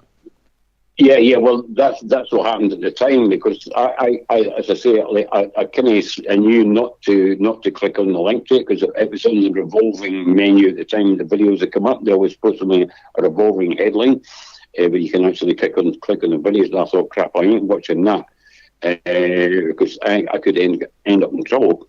I'll get back down my IP address somehow or other. And I thought, okay, you watch the video, here's 5 years in jail. So I thought, no, okay, I kind of know what it's about anyway, because I did watch the Max Egan links. Oh, God, did I say that? Yeah, I confess it. No, you didn't. Enjoy your 10 years in prison. That's a confession right there. You watched it twice. I did watch the Max Egan explainer about it. Okay, so he didn't put one out that could get him in trouble, and that one was well watched. Hopefully, it wasn't watched by anyone in government here because I'm in trouble. No, it's okay. No, right. It was the explainer. So it wasn't actual video, because I think he knew what he was doing as well. Max would always know. Talk about it, but don't put your feet in it. Yeah, this is shit, but don't stand on it. That kind of thing. So I watch Max all the time. So, and quite a few folks. So, but anyway, Yeah, so what happened was there was like, yeah, John was up in arms about it. The rest of the station was gone, the antenatal bodies are after us. They wanted to block the DNS. That was right. That was the DNS servers that they were doing at the time. And they were trying to pull them off, and which would give them no connection, of course. And so, hoo-ha, and it disappeared. Again. So, okay, I'll apologise a second time. I thought it was the counter-spin thing, but thanks, Vinny, for correcting me, so I'll take that back. I'll reprimand myself for that one. So I do apologise to counter-spin about that. But, yeah, it was just quite interesting that came up like that. You know, that they're all up to shut it down because John Stadtmiller did get complaints in from the New Zealand government directly. That was a direct message, and I did hear quite a few times getting mentioned that how come the New Zealand government has jurisdiction in America, you know, and then it went to the internet, folk, you know, because the higher power, you know, who controls what we watch and what we look at and what we read. Another level there, so that sort of kind of started to get out of everybody's hands, because in that realm, I don't think we've got much experience. I'm not quite sure, you know, we're not. Sorry. Well, and on that note of you know, who gets to control what we can see and believe, and the watchdogs who are trying to expose them. Just a side note: I need to go take a wiki leak, so I'm going to be right back real quick. I don't need to use my Assange this time, so I'll be right back, guys. Okay. All right. Thanks, Vinny. Yeah, good to hear you. But yeah, it's one of those crazy things that happen when somebody else posts something. It went viral in another country, and all of a sudden the internet bodies are after you. And it's all about. Then it comes to the legal term of jurisdiction and what happens to you. You're not allowed that, and it would cause such a massive carry on. Wow. As I say again. I didn't click on the damn link. I knew not to. Yes. You know, like I ain't got because I'll come back to my IP address, and I thought I know what it's about. No, I briefly know what it's about. It's one of those things that deny that you ever say that, you know, and under all circumstances, you know, it was. Oh goodness sake, it's just crazy. But yeah, that carry on. That crazy thing with like what you're allowed to watch and what you're not allowed to watch, really given to force there. It was like, crap, is this sort of Stasi sort of thing coming so suddenly? All of a sudden, this law came in. It's just like, crap. Places I can watch Shortland Street on a repeat, not that I do. I'm just saying that. Yeah. You know, you're not allowed to. We've got you on your network channel thing on your box on TV. And it's just like, okay, well, if you're watching all that, then are you watching this? You know, it's like, no, this is not good. This is more than Big Brother, you know. This is totally, like, this is insane. You're right inside my life now, you know, and that kind of gives you a really uncomfortable feeling. You know, it's like, you know, it just kind of makes you feel uncomfortable. Is this safe to watch this anymore? It's funny that during COVID, I read another statistic. I did read this. That during COVID, that most of New Zealanders were actually watching Pornhub. Okay. Yeah. Yeah. Right. I mean, how do you know that? How do you know? How do you know? Well, not me. I'm just saying. How do you know that people are watching that? You know, like, crap. Okay, so how many things do you know about us that we're doing that we think we're doing in private? But now you're actually telling us that the majority of people that during COVID lockdowns were actually watching porn. I was like, oh my God. You know, how far into my life are you reaching without me knowing, or just not consciously knowing about what's going on? It's just we think it's private. It's not. There's not a fact. We just think it's private. Yeah. They've told us it's private. It's just we just think it is. Yeah. There just ain't no such thing as privacy no more. No. That's right. Ever since 9/11 and the quote unquote war on terrorism and the Patriot Act and what was it called? What's the What's the one that involves the Five Eyes? Sorry, I'm getting tired. I need to go to bed soon. Sorry. There's an operation that they have a year's worth of data on every single cell phone in New Zealand, right? All the calls, all the text messages, and they keep them in a loop, sort of thing. So it's like, yeah, man, they got everything. Why is my head so low in the screen on here? Are you guys adjusting it in the background, or is it just doing that itself? That's you. That's your end, Vinny. I changed the scene to try and fix it, but it's relative to how close you are to the camera, I think. I like how I look all dead and zombie-like. So if I get closer or further back, nah, see, it doesn't make a difference. It's just adjusting itself for some reason. It's weird. You guys, I'm dead. Look at the colour of me. That's good for the three watchers on Facebook. Yeah, Cheers, guys. You look like you've got pericarditis. Yeah, mate, I've got pericarditis. Good stuff. Oh, well, looking forward to you next Wednesday. This Wednesday, David. Oh yeah. Don't worry, I'm getting my paperwork together for that. Oh, but I'm just going to say, thanks, Vinny, for doing tonight's show. I did enjoy talking to you one time on the phone there. Probably about a year ago or something like that. But that was all good. So yeah, I've got your number and stuff like that. But I really missed you being on RBN. You were actually my joyful voice on Sunday mornings. I think it was about 10 o'clock here. And so it was really good. So hopefully your show went out really well in the States. And as I said, it was good to give your retrospective with to Americans what's actually going on here, your views and your attitude and your outgoing personality to Americans, because they're not quite sure where or how we are. So it's good to have a voice in New Zealand.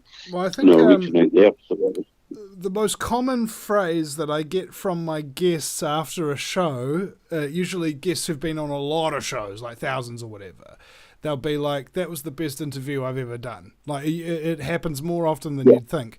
And the most common phrase that I get from the listeners is, the show is really refreshing, as you also said before. And the way that I do things is very, very, very different to how everybody else does things. Nobody does my show my way. I do my show my way.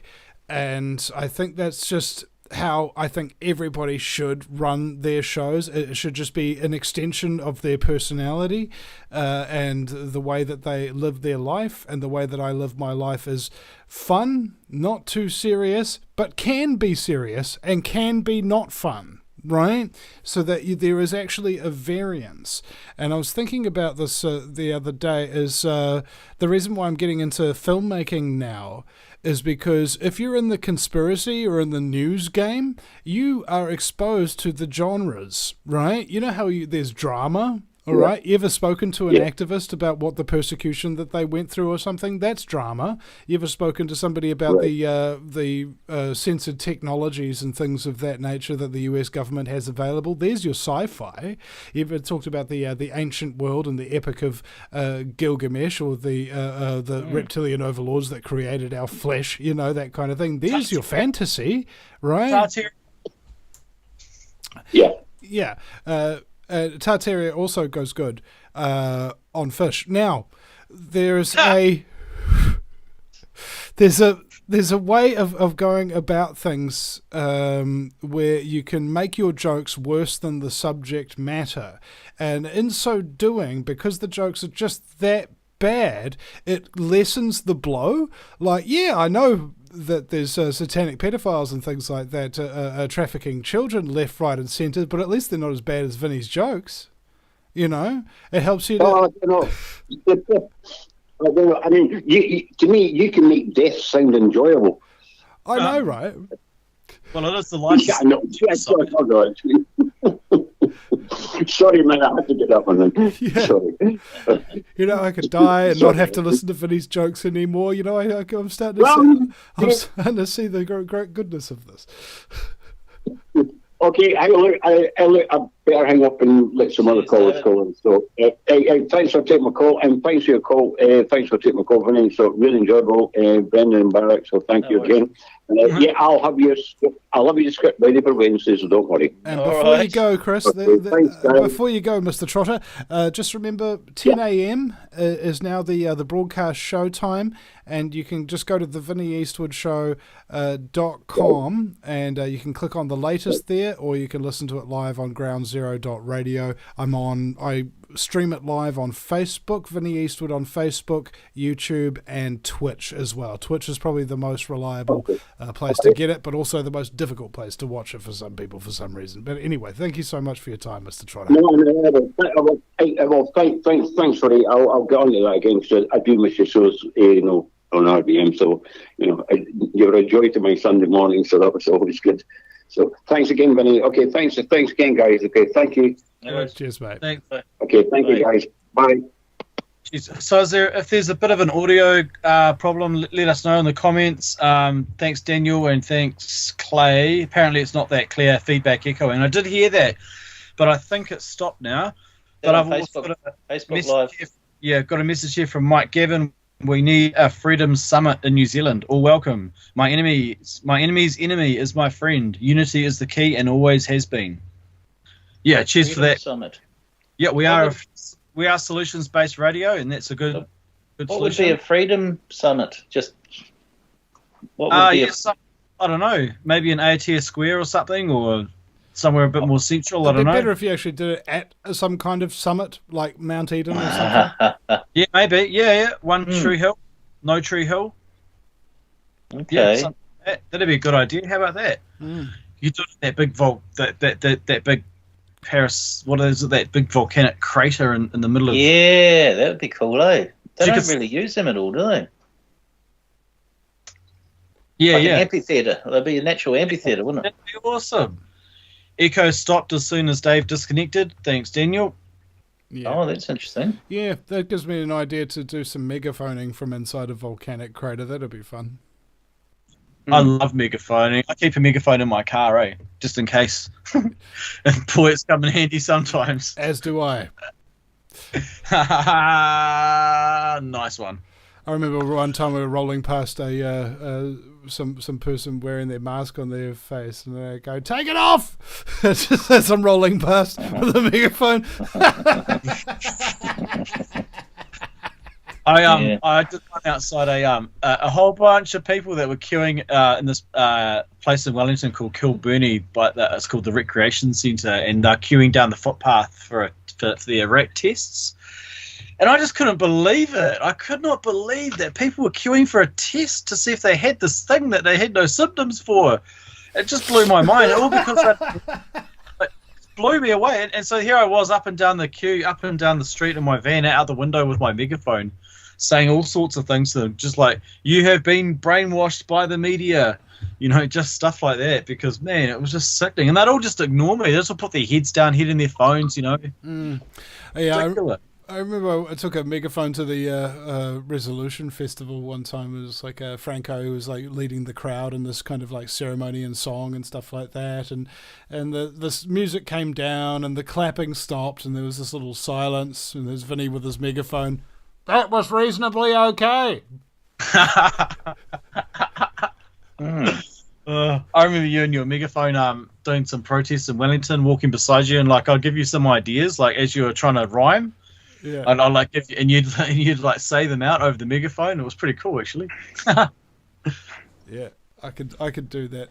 I remember somebody was coming up to me at a protest, and they were talking about Judith Collins. She was going through some sort of corruption scandal or whatever, and then one of the protesters came up to me and they said, "Oh, actually, Vinny, she's still a member of Parliament.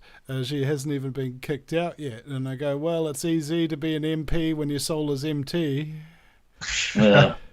And we're doing the Trans-Pacific Partnership Agreement protests. I remember I was heading down to Hamilton to help with. I brought these two freaking big 100-watt megaphones that I carry by myself. Guns akimbo.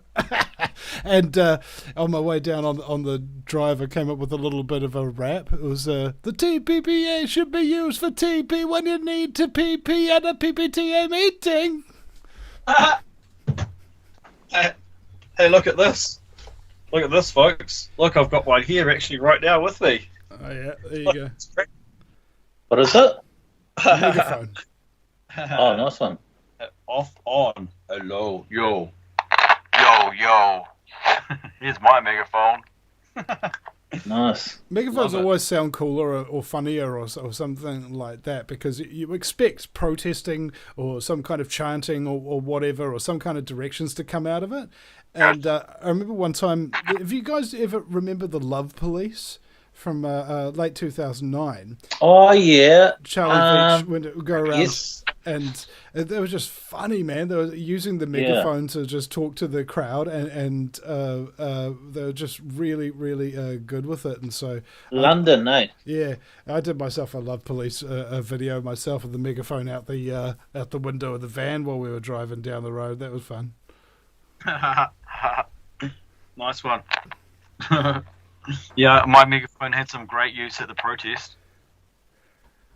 I was yelling out to the Parliament, "Come on, Cindy, turn the Wi-Fi on." Oh. anything I could think of. I was just sitting there, just yelling it, or just projecting it towards Parliament. Remember that? Do you remember when I was live streaming for you, Vinny? The day that the police were on the front line. Not specifically. But I remember you being down there live streaming for me, yeah, and I appreciate that, because it was illegal for me to go and do any protesting at the time. Yeah. How's this for a protest story? So, my friend Mary Byrne here in Wellington, she said, "Do you want to do some live streaming for Vinny?" And I said, "Yes, please." And then she got us in contact. And I was like, "Oh no, I need to change my data plan, and I need some headphones and a microphone, And I was like, "Oh no." So from the time I worked across Parliament, I'd spoken to enough people, and I told them what I was about to do, and I had enough money in my pocket from people giving me money to do it, to go change my data plan and buy a set of headphones and a microphone and a headset. So I think that was $70 I needed, and I had it in my hand, and I walked into 2 Degrees and got it. How's that? Yeah, I remember I had you on the phone or something like that, and you said your phone was about to die and you didn't have a power bank to recharge it on the go. And you're like, "Oh, where am I going to get the money for it? I can't afford it," or something like that. And I was like, "Dude, you're at a protest. Go and tell people that you're alternative media and you need money for a piece of equipment so that you can continue covering the protest, and they will throw money at you." It was incredible. Yeah, it's amazing. I don't recall the power bank thing, because I've never actually owned a power bank, but you might have your wires crossed a bit. But yeah, it was amazing. That energy and that vibe was amazing. And I got some good footage for you right on the front line too. Like, I got right up there, like I was holding my phone up in the air down at the cops, and really trying to show you what was happening. There was one point, actually, I was right up at the front line, and there's this cop right in front of me, and he was so red and so dehydrated, because it was a hot day, and he needed some water, and I could tell he's breathing through his mask, and I was like, "Mate, you are stuffed. You're about to faint, mate. Your head is as red as a tomato." It really was. He was bald. And no shit. So there's people handing out water, right?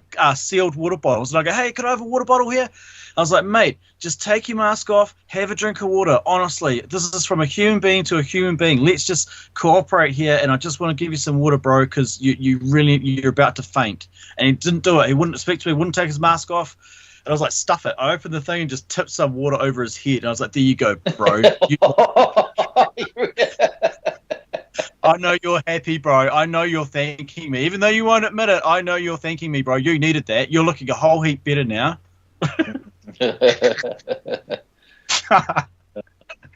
Memories. Yeah, mate. That was awesome, eh? I loved it, eh? Because it wasn't because we're working for them too. We're doing what we could for them as well. Like, I remember seeing one cop actually. He as he walked off, he hung there was there's these green lampshades around Parliament that are on top of the fence, and he clipped his handcuffs to them as he walked off, and I thought, yeah, there you go. There's a sign of disrespect, eh? I thought that was pretty huge. Yeah.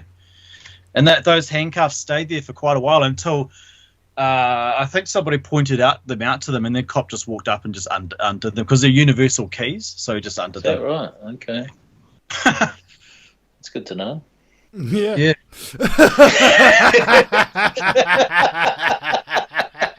Well, you can always twist the chains. There's ways you can get out of those handcuffs. You can twist your wrist so the chains actually break. Well, this should be at the Freedom Summit. Yeah. Yeah. Now, I was just thinking, Vinny, I could be a bit cheeky with you because I know, and I was thinking there's probably people out there wondering about your love life.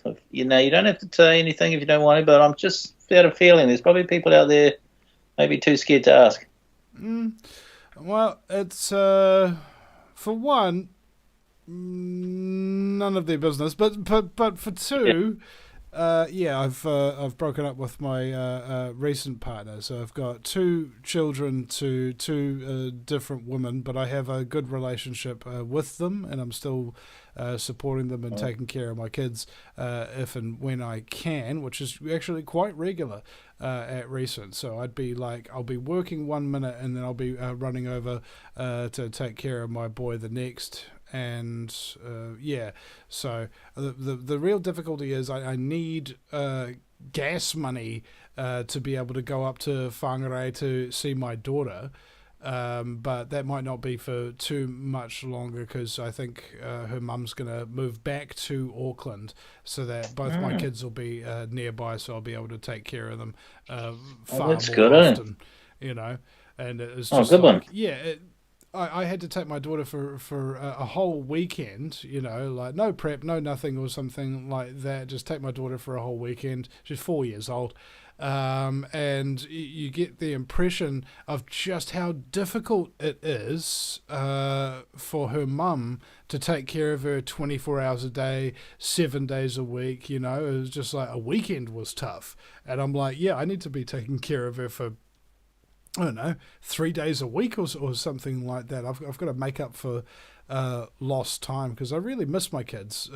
Even Alfie, who's just down, like 10 minutes down the road with his mum Rebecca, and they love me so much. The second they see me, their little faces light up, and Alfie does his little chimpanzee walk towards me with his hands up, wanting a big hug, and I think the other day I picked him up from daycare, and he just sort of like cuddled me and nuzzled into my neck for like about 5 minutes or something like that. He misses his daddy. It's very sweet.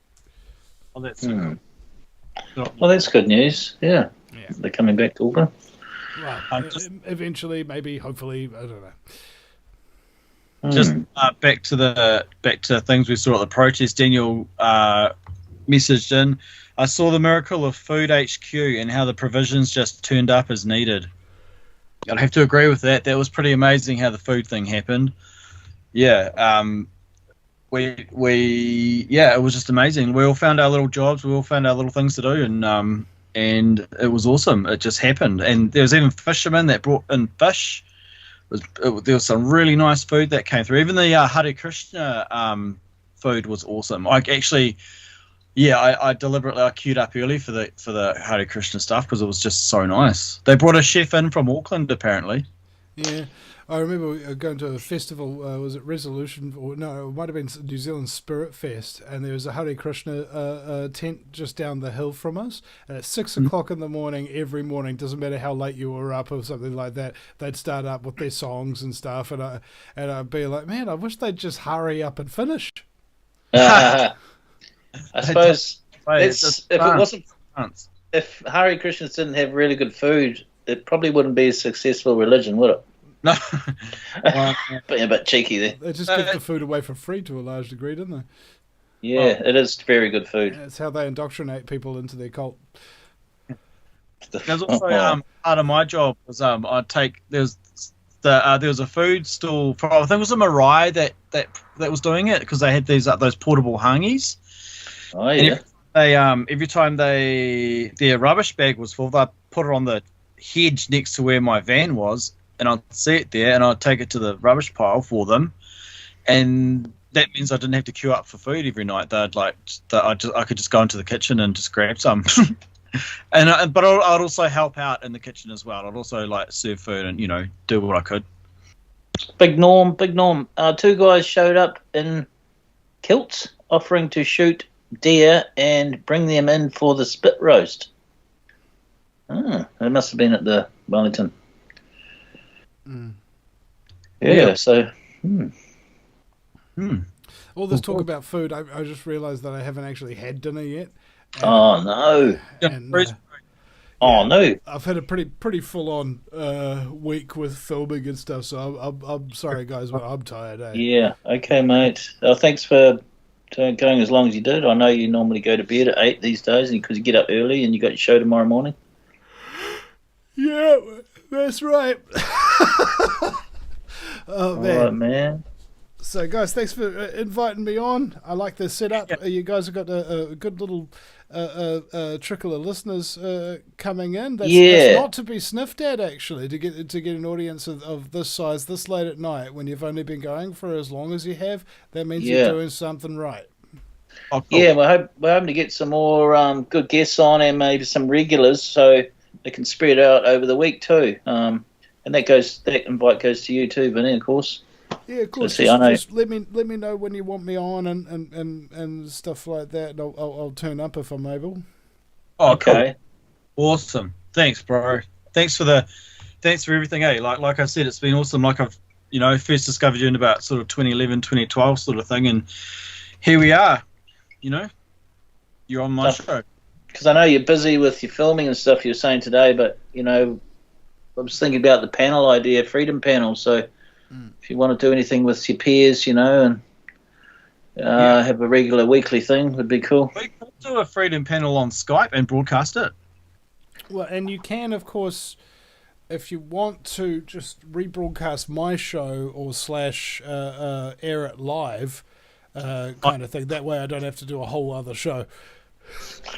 Oh, yeah. Well, okay. Well, we're trying to do the talkback thing, I suppose, and I mean... Yeah. Yeah. Oh, we'll just do our best. Share around, yeah. Yep. Yeah, it's been good. It's cool. I'm pretty proud of our little setup, actually. So we've got Hannah and Calvin probably going to do some talk back, hopefully, come through, and others in the pipeline. Awesome. So, yeah, I mean, those window opportunity might close up, but... Yeah. But night's probably not your thing anyway, is it, Vinny? Maybe. I'd like to get into night. So I mean, basically, I will do it all the time. But it's like the Joker said: if you're really good at something, never do it for free. Okay. Yeah, that's something else with us. So we just do all this for free off our own bats, Yeah, I had to do it for free for I think 15 years. So 15 years? Yeah, 15 years before I actually started getting paid for doing my talk radio show. Wow. Oh, I see what you mean. But, like pay per hour, you mean? No, just getting anything. Oh. Well, how did you survive all that time? I thought you lived off donations and everything. I did. Oh, okay, so you didn't get paid. I guess it's the way you look at it, isn't it? It's just all gifting and stuff like that, as opposed to like somebody actually paying you to create the content and being on a network. Yeah, that's a brand new thing for me. Right. And I'm kind of like, yeah, I'm doing lots of things all over the place, frickin' exhausted, frickin' busy, and yet more stuff keeps turning up that makes me even busier, and I like it, frankly. Well, that's good, eh? I like it when things are opening up and cranking along and having all sorts of things happen, It's great. I think what's really stagnated me as a man is not having people need me, right? Like knowing how much my kids and my ex-wife and ex-partner actually do need me. around has been a huge motivator, and the same with my mate Daryl, who's brought me onto the set of the Prince of Erewhon that we're filming again this coming weekend. He's adamant that he needed me to help him finish this project. So it's like it's good to be needed, and I like to help people when they're in need. Is it a film feature or a short thing? Or? Yes. It's both. It's really a short film, but it's meant to be a pilot for and a stepping stone to something greater. A New Zealand produced comedy TV show that's basically run by truthers for truthers. So it's never been really done before. And talking about a whole new way of filmmaking and a whole new sort of combination of talents that bring this thing out to the fore. And I got to tell you, I haven't laughed this much on the set or in the editing suite for a long time. There's some really great talent that we've got. So cool. If anybody wants to check that out, you can go to 2222.nz. That's 2222.nz, and have a look at the website. Check us out on social media. We've been putting out photos and little videos and things like that to sort of build the hype for it. And then after we're done with that, once we've wrapped up filming, I'm going to have to be getting headlong into a project called Grindspot, which is not about porn. It's actually more like Star Wars on skateboards, if you can kind of get the idea of that. And it's really cool, very very punk, very funny, also very cool, I think. Caleb, who's a second assistant director on Prince of Erewhon, I asked him to come on the project because he's just such a positive guy. You know how sometimes you can just talk to somebody any time of the day or whatever, and they're all just so full of cheer and stuff like that they freaking infect you with their awesomeness? Yeah, Caleb's like that. And so he came to me with some ideas, basically kind of like just disjointed ideas that might be like in a trailer for a movie that never gets made or something like that. And I spent months and months just trying to work out where's the actual story here.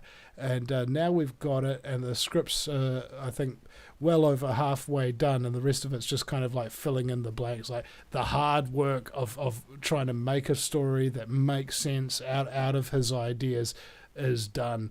And I've shown some of the clips and things of that nature that we've done in previs to people, and they're laughing, they're smiling the whole time when they're watching it. And they're really interested in the release of that project too. So, yeah, man, filmmaking is probably the most powerful brainwashing medium there is there, and the truth movement needs a presence in that theatre, so to speak. On that note, the Jones Plantation film. If you guys have not paid your $10 to support the Jones Plantation film, it's fully done. It's ready to watch. And everything, and just go to jonesplantation.com. It's actually made by a guy who's the author of a book called The Most Dangerous Religion, which is about government, Larkin Rose. He actually wrote the film, and it's... Seen a bit of him. Larkin Rose is good. So in the Jones Plantation, they employ a guy named Smith to come in and tell the slaves that they're free now and that he's going to pay them to do their work, right? And it's...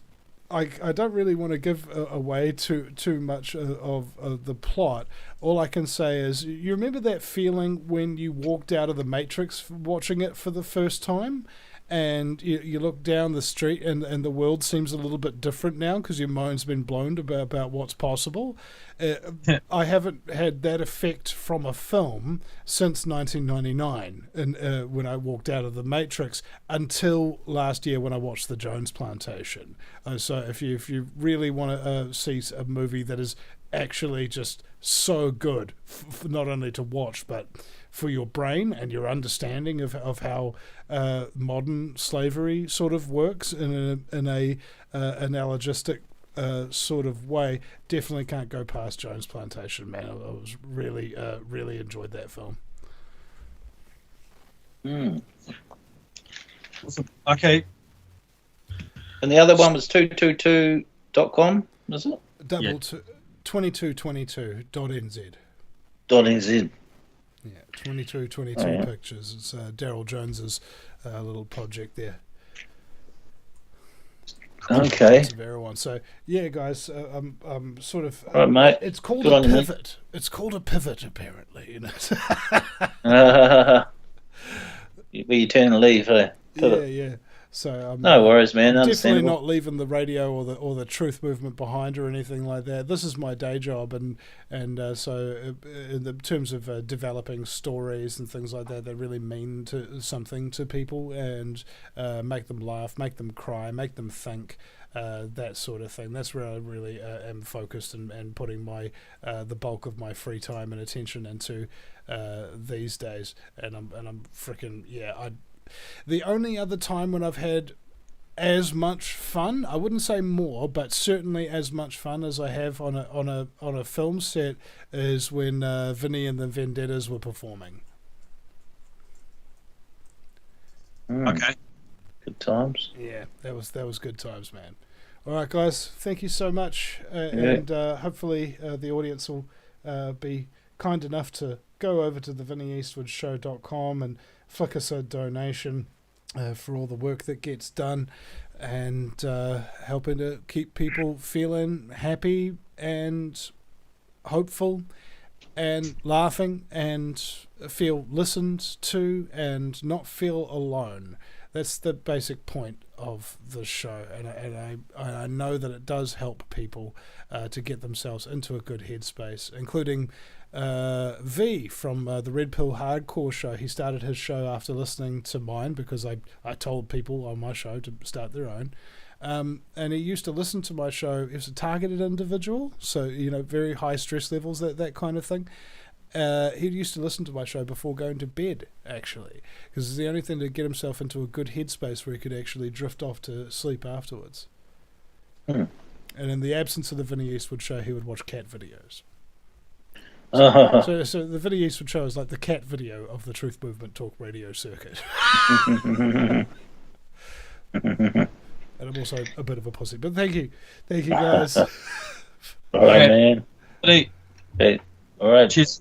Cheers, mate. Cheers, guys. Awesome. All right. Good stuff. Ciao. See you. Bye-bye. Sweet. All right.